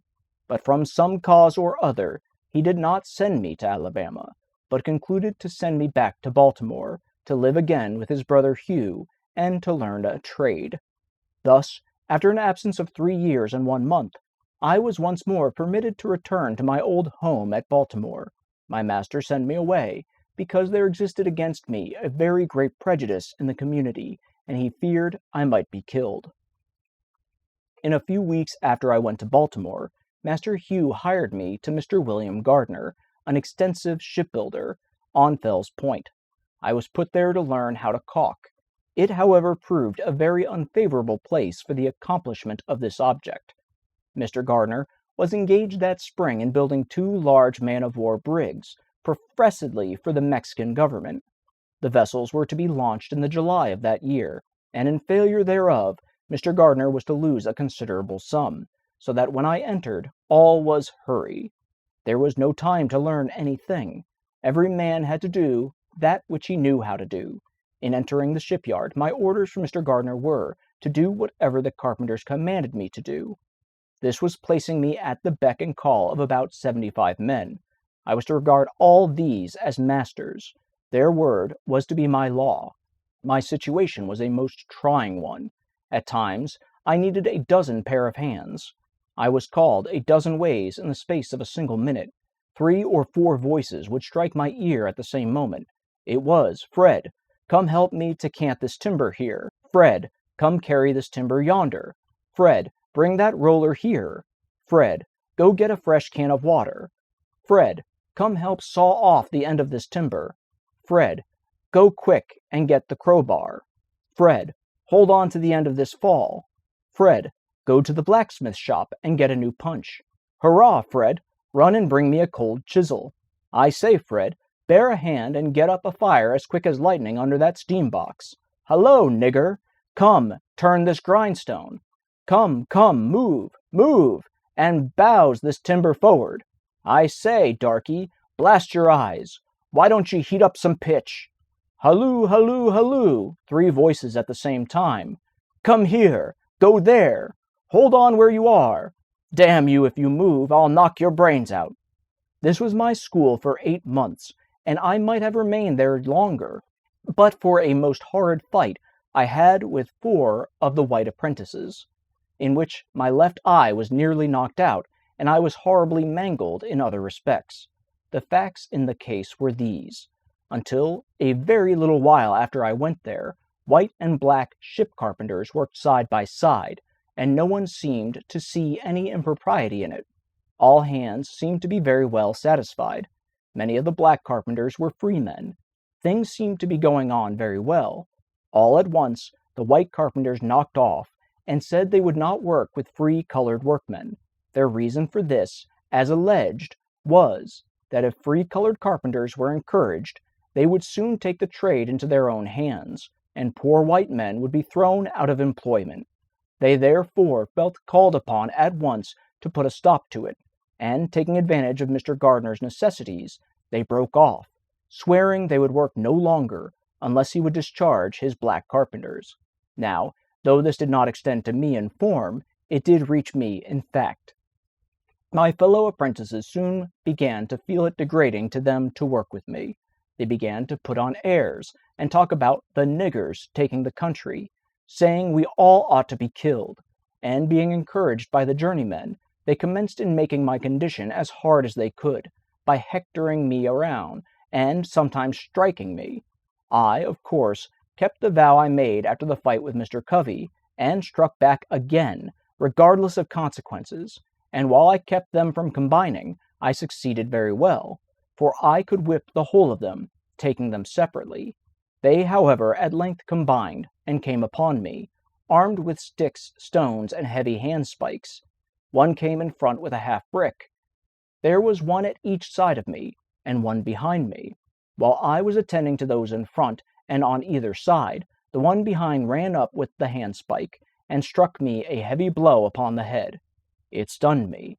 I fell, and with this they all ran upon me, and fell to beating me with their fists. I let them lay on for a while, gathering strength. In an instant I gave a sudden surge, and rose to my hands and knees. Just as I did that, one of their number gave me, with his heavy boot, a powerful kick in the left eye. My eyeballs seemed to have burst. When they saw my eye closed and badly swollen, they left me. With this I seized the handspike, and for a time pursued them. But here the carpenters interfered, and I thought I might as well give it up. It was impossible to stand my hand against so many. All this took place in sight of not less than 50 white ship carpenters, and not one interposed a friendly word, but some cried, "Kill the damn nigger! Kill him! Kill him! He struck a white person!" I found my only chance for life was in flight. I succeeded in getting away without an additional blow, and barely so, for to strike a white man is death by lynch law, and that was the law in Mr. Gardner's shipyard, nor is there much of any other out of Mr. Gardner's shipyard. I went directly home, and told the story of my wrongs to Master Hugh, and I am happy to say of him, irreligious as he was, his conduct was heavenly, compared with that of his brother Thomas under similar circumstances. He listened attentively to my narration of the circumstances leading to the savage outrage, and gave many proofs of his strong indignation at it. The heart of my once over-kind mistress was again melted into pity. My puffed-out eye and blood-covered face moved her to tears. She took a chair by me, washed the blood from my face, and, with a mother's tenderness, bound up my head, covering the wounded eye with a lean piece of fresh beef. It was almost compensation for my suffering to witness once more a manifestation of kindness from this, my once affectionate old mistress. Master Hugh was very much enraged. He gave expression to his feelings by pouring out curses upon the heads of those who did the deed. As soon as I got a little the better of my bruises, he took me with him to Esquire Watson's on Bond Street to see what could be done about the matter. Mr. Watson inquired who saw the assault committed. Master Hugh told him it was done in Mr. Gardner's shipyard at midday, where there were a large company of men at work. As to that, he said, the deed was done, and there was no question as to who did it. His answer was, he could do nothing in the case, unless some white man would come forward and testify. He could issue no warrant on my word. If I had been killed in the presence of 1,000 colored people, their testimony combined would have been insufficient to have arrested one of the murderers.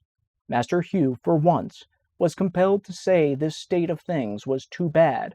Of course, it was impossible to get any white man to volunteer his testimony in my behalf, and against the white young men. Even those who may have sympathized with me were not prepared to do this. It required a degree of courage unknown to them to do so, for just at that time, the slightest manifestation of humanity toward a colored person was denounced as abolitionism, and that name subjected its bearer to frightful liabilities. The watchwords of the bloody-minded in that region and in those days were, "Damn the abolitionists," and "Damn the niggers." There was nothing done, and probably nothing would have been done if I had been killed. Such was, and such remains, the state of things in the Christian city of Baltimore. Master Hugh, finding he could get no redress, refused to let me go back again to Mr. Gardner. He kept me himself, and his wife dressed my wound till I was again restored to health. He then took me into the shipyard of which he was foreman, in the employment of Mr. Walter Price. There I was immediately set to caulking, and very soon learned the art of using my mallet and irons. In the course of 1 year from the time I left Mr. Gardner's, I was able to command the highest wages given to the most experienced caulkers. I was now of some importance to my master. I was bringing him from $6 to $7 per week. I sometimes brought him $9 per week. My wages were $1.50 a day. After learning how to caulk, I sought my own employment, made my own contracts, and collected the money which I earned. My pathway became much more smooth than before. My condition was now much more comfortable. When I could get no caulking to do, I did nothing. During these leisure times, those old notions about freedom would steal over me again. When in Mr. Gardner's employment, I was kept in such a perpetual whirl of excitement I could think of nothing, scarcely, but my life. And in thinking of my life, I almost forgot my liberty. I have observed this in my experience of slavery, that whenever my condition was improved, instead of its increasing my contentment, it only increased my desire to be free, and set me to thinking of plans to gain my freedom. I have found that, to make a contented slave, it is necessary to make a thoughtless one. It is necessary to darken his moral and mental vision, and, as far as possible, to annihilate the power of reason. He must be able to detect no inconsistencies in slavery. He must be made to feel that slavery is right, and he can be brought to that only when he ceases to be a man. I was now getting, as I have said, $1.50 per day. I contracted for it. I earned it. It was paid to me. It was rightfully my own. Yet upon each returning Saturday night, I was compelled to deliver every cent of that money to Master Hugh. And why? Not because he earned it, not because he had any hand in earning it, not because I owed it to him, nor because he possessed the slightest shadow of a right to it, but solely because he had the power to compel me to give it up. The right of the grim-visaged pirate upon the high seas is exactly the same. Chapter 11. I now come to that part of my life during which I planned and finally succeeded in making my escape from slavery. But before narrating any of the peculiar circumstances, I deem it proper to make known my intention not to state all the facts connected with the transaction.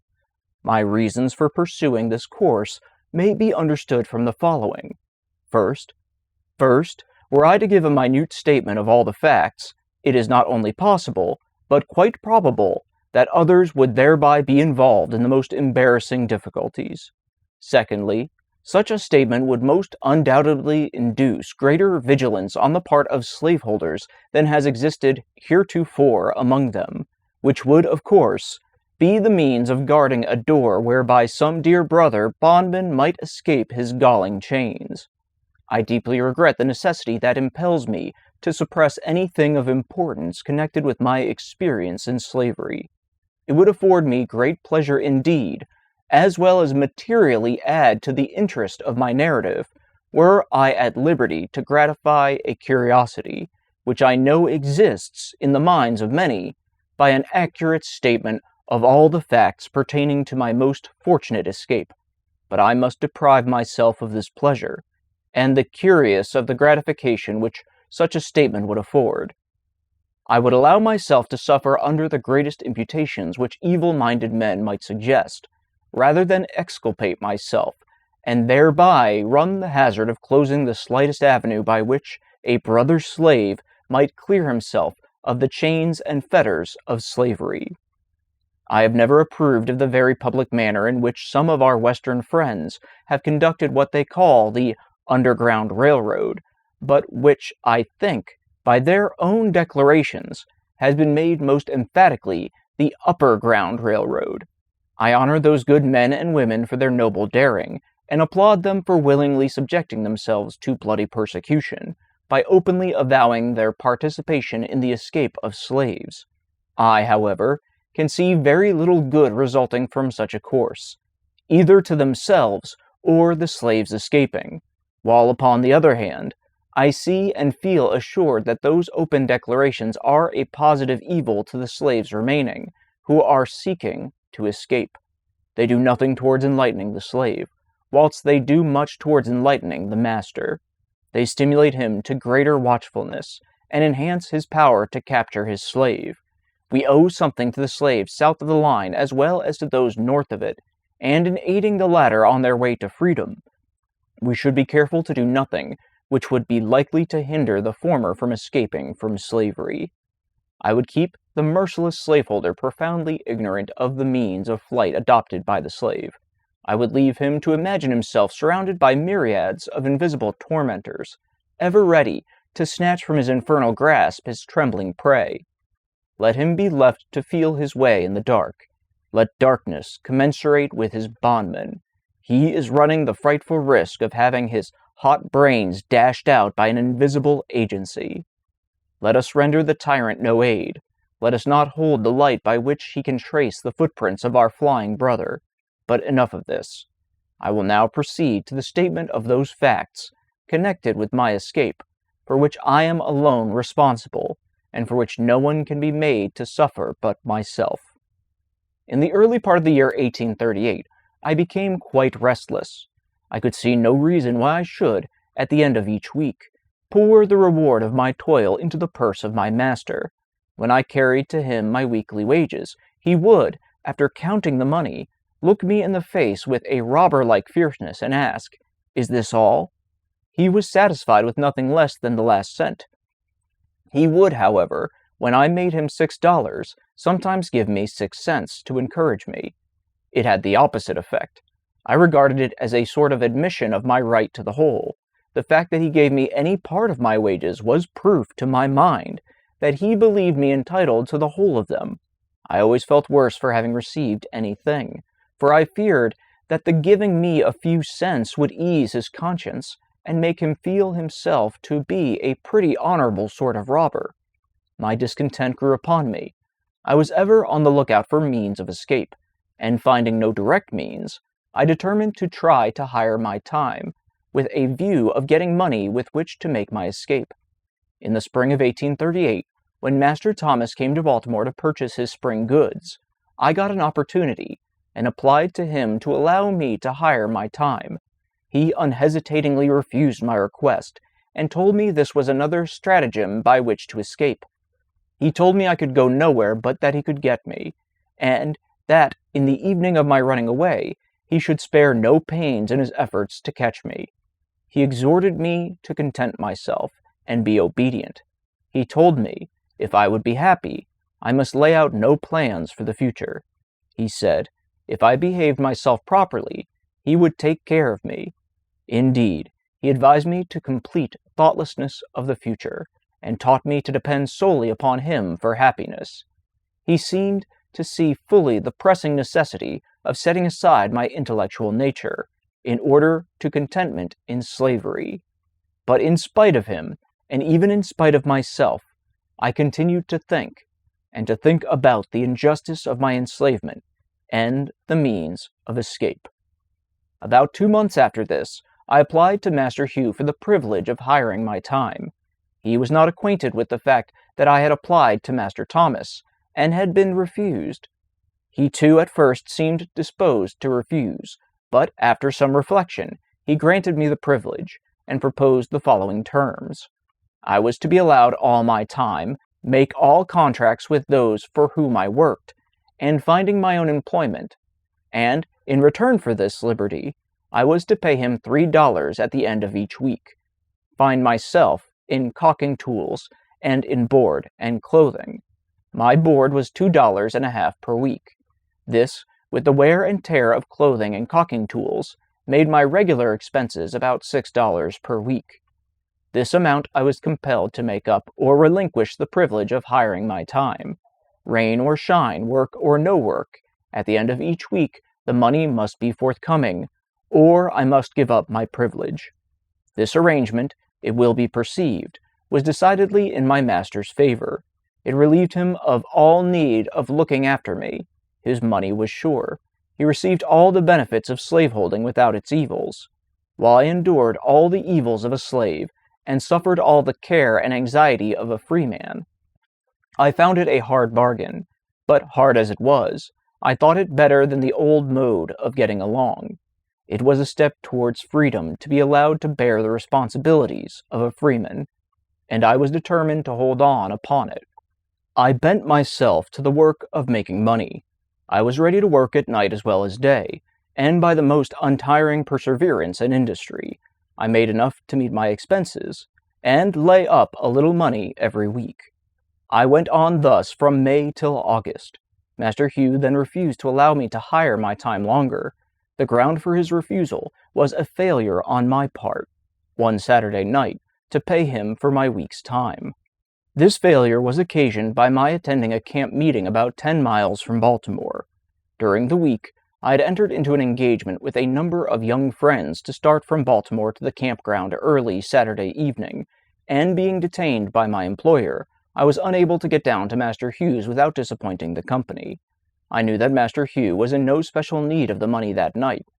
I stayed at the camp meeting one day longer than I intended when I left, but as soon as I returned, I called upon him to pay him what he considered his due. I found him very angry. He could scarce restrain his wrath. He said he had a great mind to give me a severe whipping. He wished to know how I dared go out of the city without asking his permission. I told him I hired my time, and while I paid him the price which he asked for it, I did not know that I was bound to ask him when and where I should go. This reply troubled him, and, after reflecting a few moments, he turned to me and said I should hire my time no longer, that the next thing he should know of, I would be running away. Upon the same plea, he told me to bring my tools and clothing home forthwith. I did so, but instead of seeking work, as I had been accustomed to do previously to hiring my time, I spent the whole week without the performance of a single stroke of work. I did this in retaliation. Saturday night, he called upon me as usual for my week's wages. I told him I had no wages. I had done no work that week. Here we were upon the point of coming to blows. He raved and swore his determination to get hold of me. I did not allow myself a single word, but was resolved. If he laid the weight of his hand upon me, it should be blow for blow. He did not strike me, but told me that he would find me a constant employment in future. I thought the matter over during the next day, Sunday, and finally resolved upon the 3rd day of September as the day upon which I would make a second attempt to secure my freedom. I now had 3 weeks during which to prepare for my journey. Early on Monday morning, before Master Hugh had time to make any engagement for me, I went out and got employment of Mr. Butler at his shipyard near Drawbridge, upon what is called the City Block, thus making it unnecessary for him to seek employment for me. At the end of the week, I brought him between $8 and $9. He seemed very well pleased, and asked why I did not do the same the week before. He little knew what my plans were. My object in working steadily was to remove any suspicion he might entertain of my intent to run away, and in this I succeeded admirably. I suppose he thought I was never better satisfied with my condition than at the very time during which I was planning my escape. The 2nd week passed, and again I carried him my full wages, and so well pleased was he that he gave me 25 cents, quite a large sum for a slaveholder to give a slave, and bade me to make a good use of it. I told him I would. Things went on without very smoothly indeed, but within there was trouble. It is impossible for me to describe my feelings as the time of my contemplated start drew near. I had a number of warm-hearted friends in Baltimore, friends that I loved almost as I did my life, and the thought of being separated from them forever was painful beyond expression.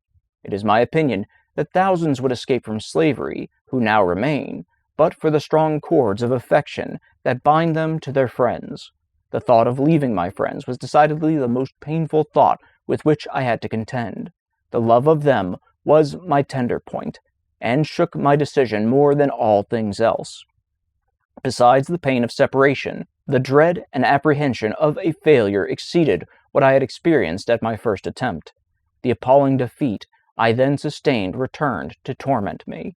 I felt assured that, if I failed this attempt, my case would be a hopeless one.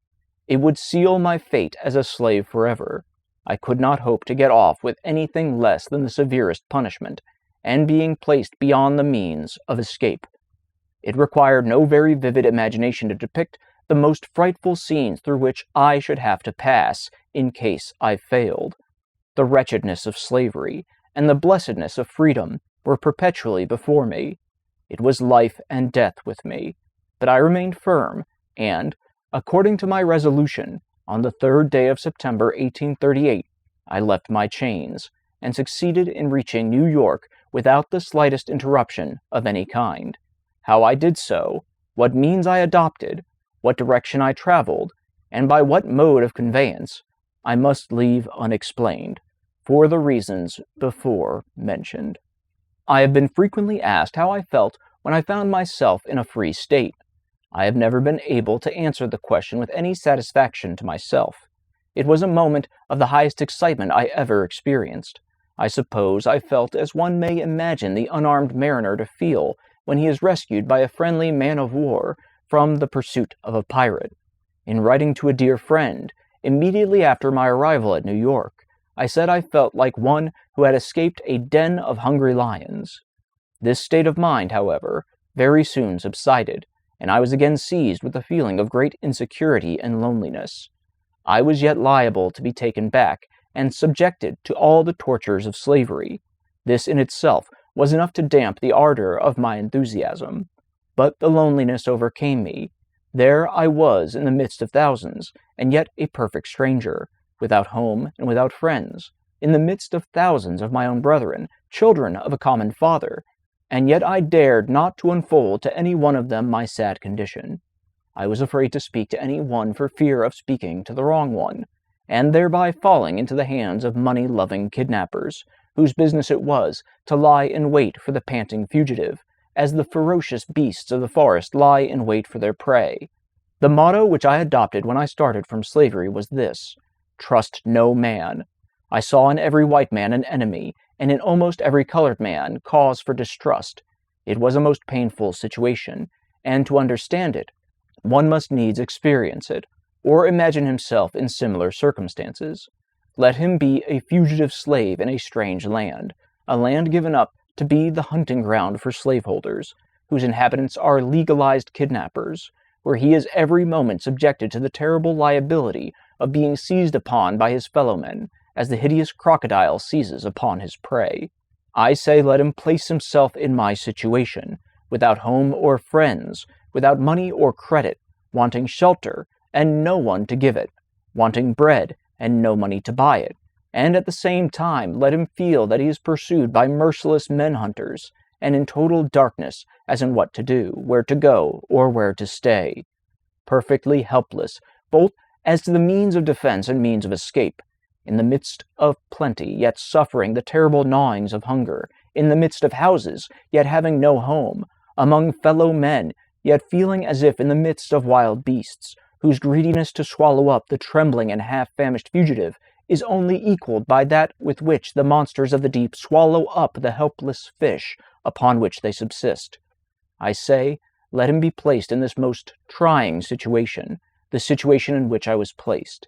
Then, and not till then, will he fully appreciate the hardship of, and know how to sympathize with, the toil-worn and whip-scarred fugitive slave.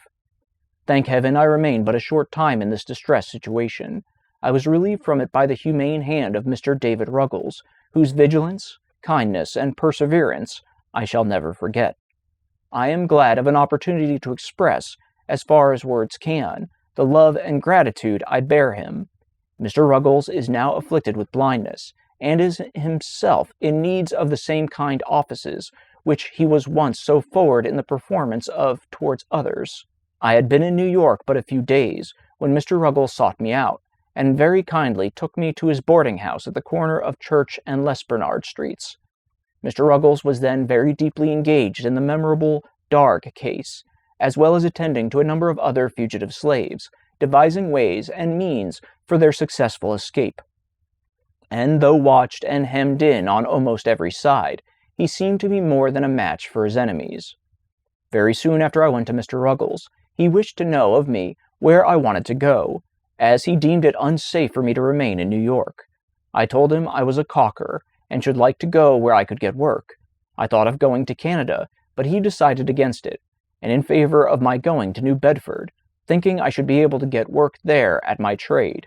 At this time Anna, my intended wife, came on, for I wrote to her immediately after my arrival at New York, notwithstanding my homeless, houseless, and helpless condition, informing her of my successful flight, and wishing her to come on forthwith.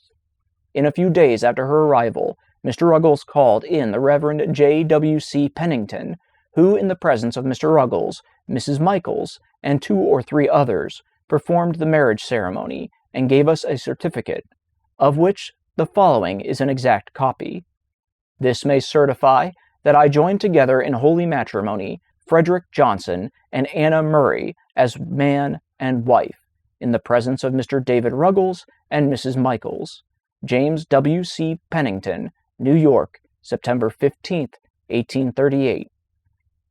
Upon receiving the certificate and a $5 bill from Mr. Ruggles, I shouldered one part of our baggage, and Anna took up the other, and we set out forthwith to take passage on board of the steamboat John W. Richmond for Newport, on our way to New Bedford. Mr. Ruggles gave me a letter to a Mr. Shaw in Newport, and told me, in case my money did not serve me to New Bedford, to stop in Newport and obtain further assistance. But upon our arrival at Newport, we were so anxious to get to a place of safety, that notwithstanding we lacked the necessary money to pay our fare, we decided to take seats in the stage, and promised to pay when we got to New Bedford. We were encouraged to do this by two excellent gentlemen, residents of New Bedford, whose names I afterward ascertained to be Joseph Ricketson and William C. Tabor. They seemed at once to understand our circumstances, and gave us such assurance of their friendliness as put us fully at ease in their presence. It was good indeed to meet with such friends at such a time. Upon reaching New Bedford, we were directed to the house of Mr. Nathan Johnson, by whom we were kindly received, and hospitably provided for. Both Mr. and Mrs. Johnson took a deep and lively interest in our welfare. They proved themselves quite worthy of the name abolitionists. When the stage driver found us unable to pay our fare, he held on upon our baggage as security for the debt. I had but to mention the fact to Mr. Johnson, and he forthwith advanced the money. We now began to feel a degree of safety, and to prepare ourselves for the duties and responsibilities of a life of freedom. On the morning after our arrival at New Bedford, while at the breakfast table, the question arose as to what name I should be called by. The name given me by my mother was Frederick Augustus Washington Bailey.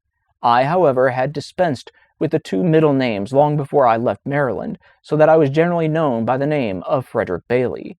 I started from Baltimore bearing the name of Stanley. When I got to New York, I again changed my name to Frederick Johnson, and thought that would be my last change. But when I got to New Bedford, I found it necessary again to change my name. The reason of this necessity was that there were so many Johnsons in New Bedford, it was already quite difficult to distinguish between them. I gave Mr. Johnson the privilege of choosing me a name, but told him he must not take from me the name of Frederick.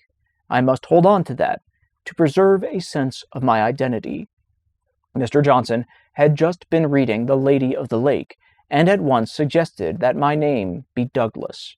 From that time until now I have been called Frederick Douglass, and as I am more widely known by that name than by either of the others, I shall continue to use it as my own. I was quite disappointed at the general appearance of things in New Bedford. The impression which I had received respecting the character and condition of the people of the North I found to be singularly erroneous. I had very strangely supposed, while in slavery, that few of the comforts, and scarcely any of the luxuries, of life were enjoyed at the North, compared with what were enjoyed by the slaveholders of the South. I probably came to this conclusion from the fact that Northern people owned no slaves. I supposed that they were about upon a level with the non-slaveholding population of the South. I knew they were exceedingly poor, and I had been accustomed to regard their poverty as a necessary consequence of their being non-slaveholders. I had somehow imbibed the opinion that, in the absence of slaves, there could be no wealth, and very little refinement, and upon coming to the North, I expected to meet with a rough, hard-handed, and uncultivated population, living in the most Spartan-like simplicity, knowing nothing of the ease, luxury, pomp, and grandeur of Southern slaveholders. Such being my conjectures, any one acquainted with the appearance of New Bedford may very readily infer how palpably I must have seen my mistake. In the afternoon of the day when I reached New Bedford, I visited the wharves to take a view of the shipping. Here I found myself surrounded with the strongest proofs of wealth. Lying at the wharfs and riding in the stream, I saw many ships of the finest model, in the best order, and of the largest size. Upon the right and left, I was walled in by granite warehouses of the widest dimensions, stowed to their utmost capacity with the necessities and comforts of life. Added to this, almost everybody seemed to be at work, but noiselessly so, compared with what I had been accustomed to in Baltimore. There were no loud songs heard from those engaged in loading and loading ships. I heard no deep oaths or horrid curses on the laborer. I saw no whipping of men, but all seemed to go smoothly on.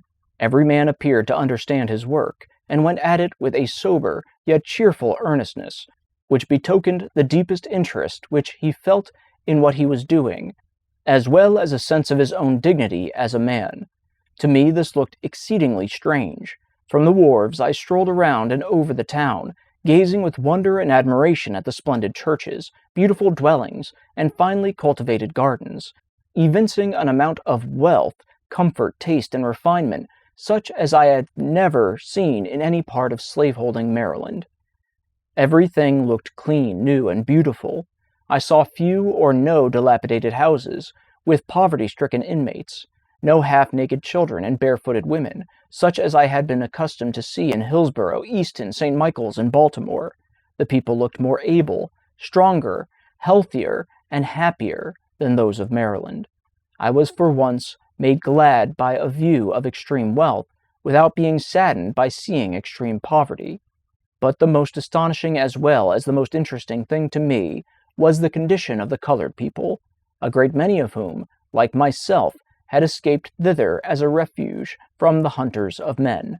I found many who had not been 7 years out of their chains, living in finer houses, and evidently enjoying more of the comforts of life than the average of slaveholders in Maryland.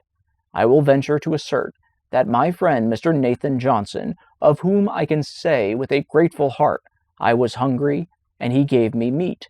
I was thirsty, and he gave me drink. I was a stranger, and he took me in.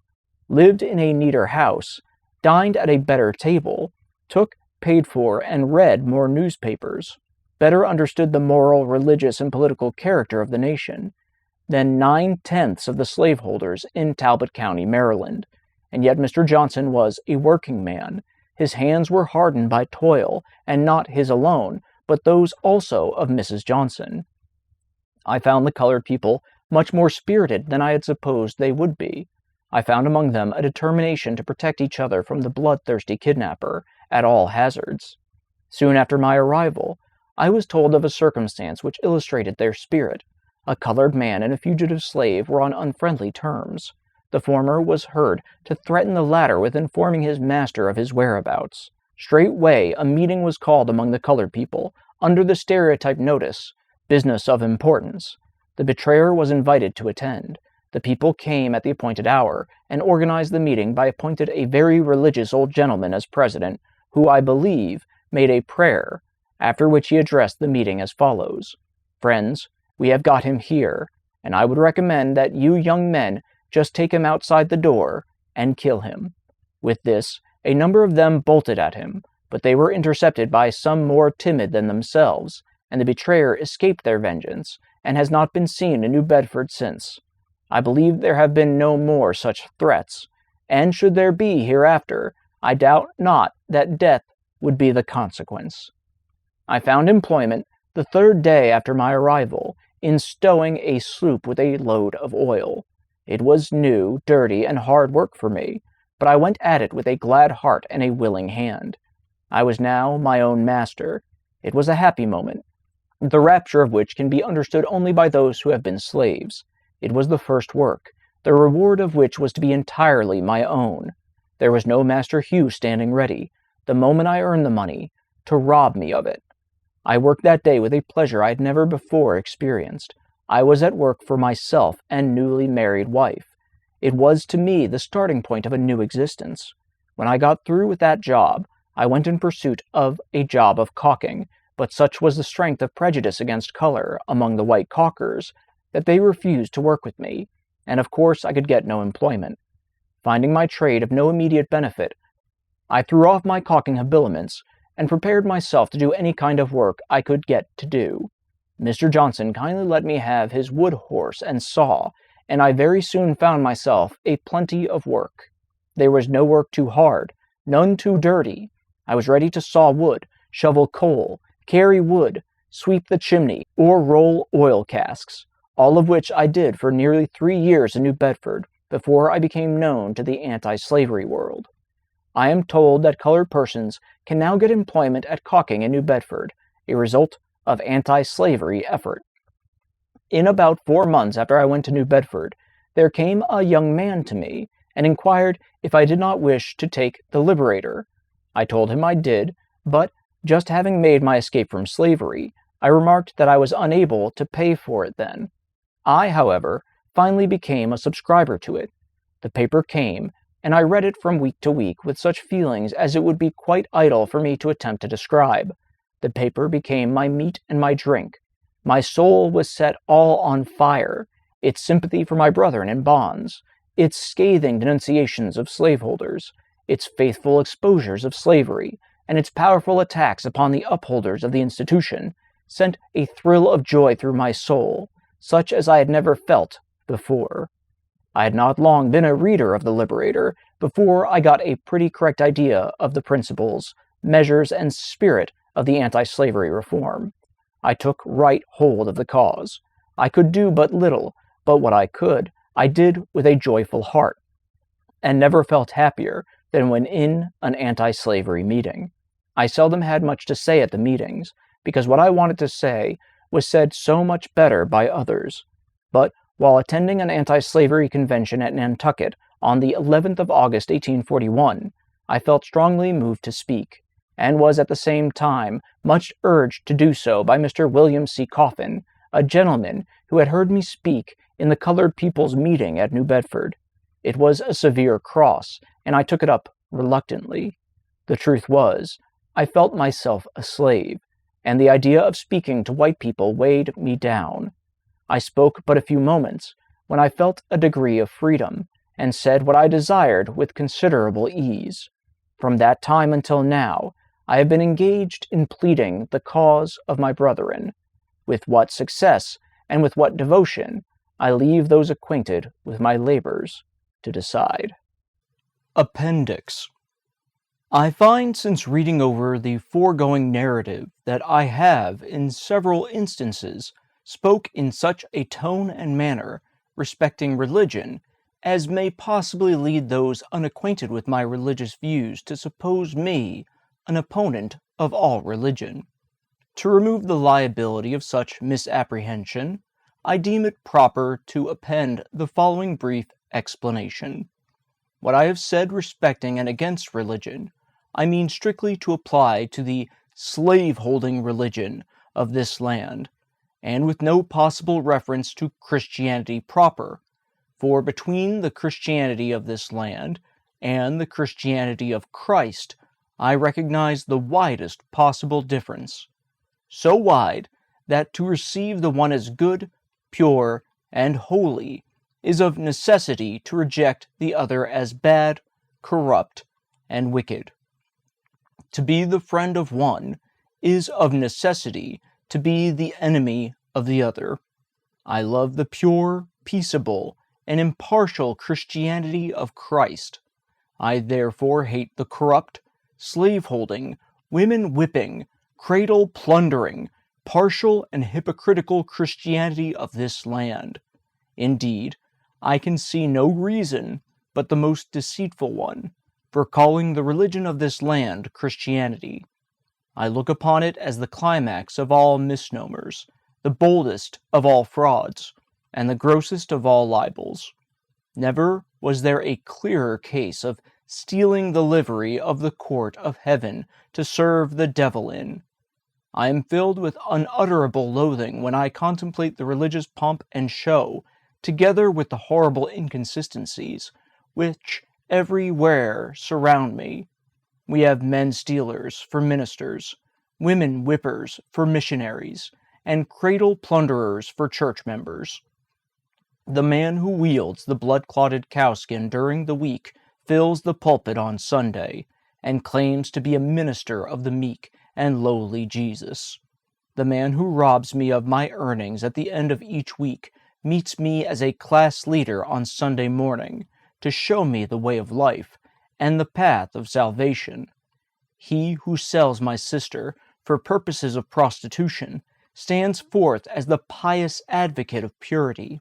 He who proclaims it a religious duty to read the Bible denies me the right of learning to read the name of the God who made me. He who is the religious advocate of marriage robs whole millions of its sacred influence, and leaves them to the ravages of wholesale pollution.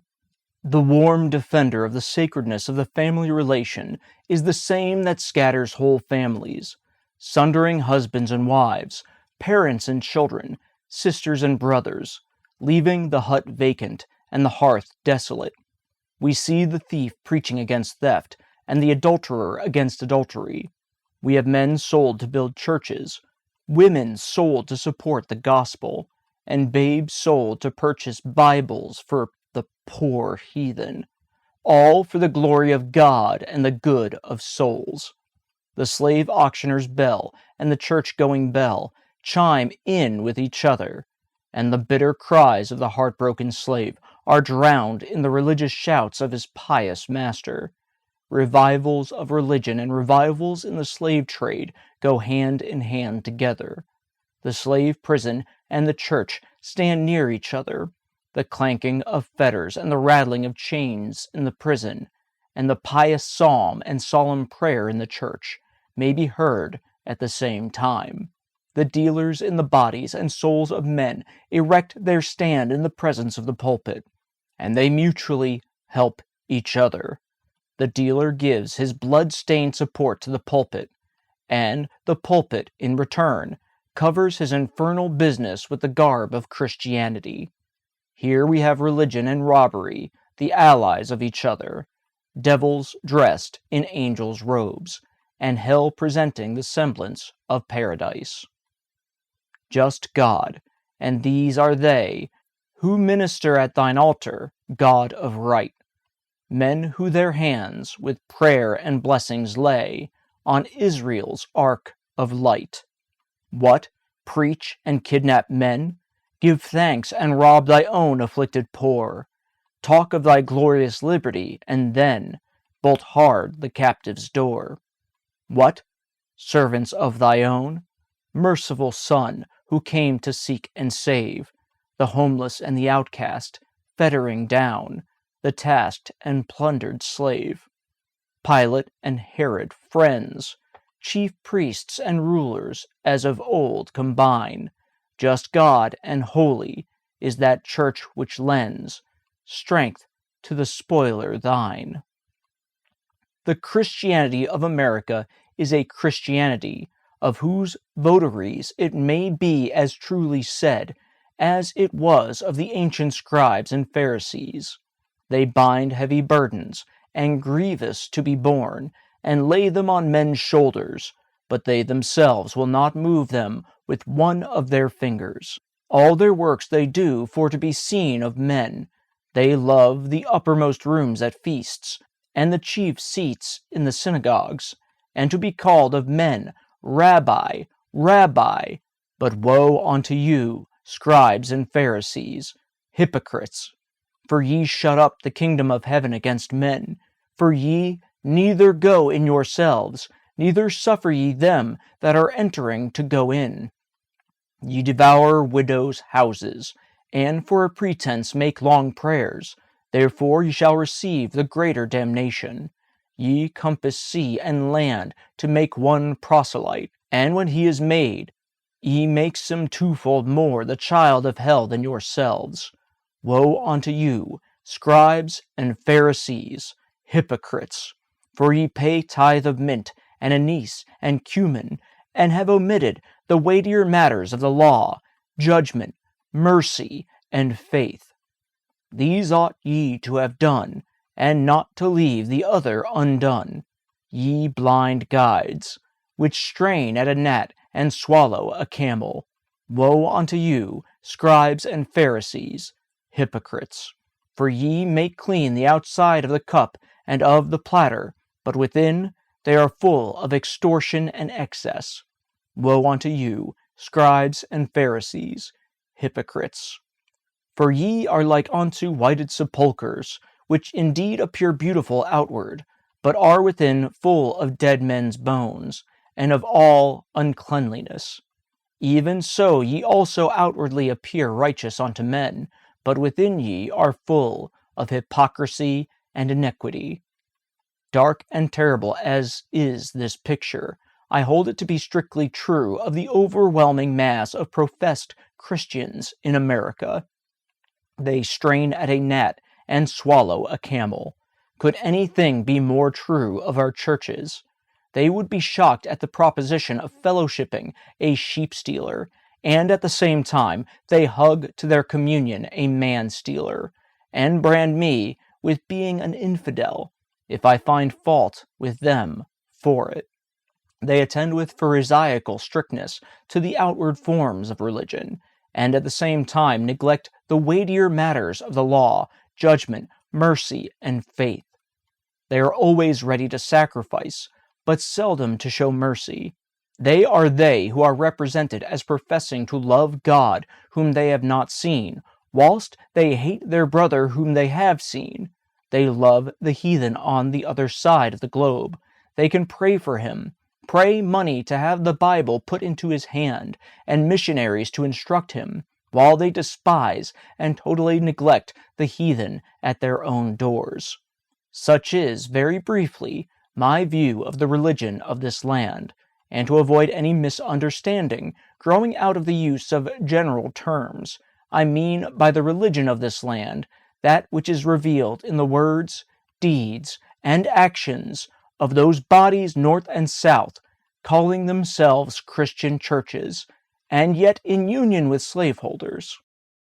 It is against religion, as presented by these bodies, that I have felt it my duty to testify. I conclude these remarks by copying the following portrait of the religion of the South, which is, by communion and fellowship, the religion of the North, which I soberly affirm is true to the life, and without caricature or the slightest exaggeration.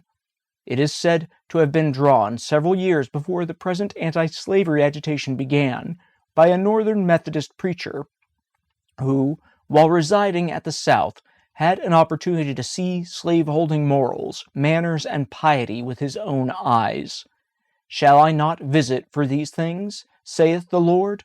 Shall my soul be avenged on such a nation as this? A parody. Come, saints and sinners, hear me tell how pious priests whip Jack and Nell, and women buy and children sell, and preach all sinners down to hell, and sing of heavenly union. They'll beat and baw Donna like goats, George down black sheep and strain at moats, array their backs in fine black coats, then seize their negroes by their throats, and choke for heavenly union. They'll church you if you sip a dram, and damn you if you steal a lamb, yet rob old Tony, Doll, and Sam of human rights and bread and ham, kidnappers' heavenly union. They'll loudly talk of Christ's reward, and bind his image with a cord, and scold and swing the lash abhorred, and sell their brother in the Lord to handcuffed heavenly union. They'll read and sing a sacred song, and make a prayer both loud and long, and teach the right and do the wrong, hailing the brother, sister throng with words of heavenly union. We wonder how such saints can sing, or praise the Lord upon the wing, who roar and scold and whip and sting, and to their slaves and mammon cling in guilty conscience union. They'll raise tobacco, corn, and rye, and drive and thieve and cheat and lie, and lay up treasures in the sky, by making switch and cowskin fly, in hope of heavenly union. They'll crack old Tony on the skull. They'll crack old Tony on the skull, and preach and roar like Bashan bull, or braying ass or mischief full, then seize old Jacob by the wool, and pull for heavenly union. A roaring, ranting, sleek man thief, who lived on mutton, veal, and beef, yet never would afford relief to needy, sable sons of grief, was big with heavenly union. Love not the word, the preacher said, and winked his eye and shook his head. He seized on Tom and Dick and Ned, cut short their meat and clothes and bread, yet still loved heavenly union. Another preacher whining spoke of one whose heart for sinners broke. He tied old Nanny to an oak, and drew the blood at every stroke, and prayed for heavenly union. Two others oped their iron jaws, and waved their children stealing paws. There sat their children in gewgaws, by stinting negroes' backs and maws. They kept up heavenly union. All good from Jack another takes, and entertains their flirts and rakes, who dress as sleek as glossy snakes, and cram their mouths with sweetened cakes, and this goes down for union. Sincerely and earnestly hoping that this little book may do something toward throwing light on the American slave system, and hastening the glad day of deliverance to the millions of my brethren in bonds, faithfully relying upon the power of truth, love, and justice for success in my humble efforts, and solemnly pledging myself anew to the sacred cause, I subscribe myself. Frederick Douglass, Lynn, Massachusetts, April 28th, 1845. The end.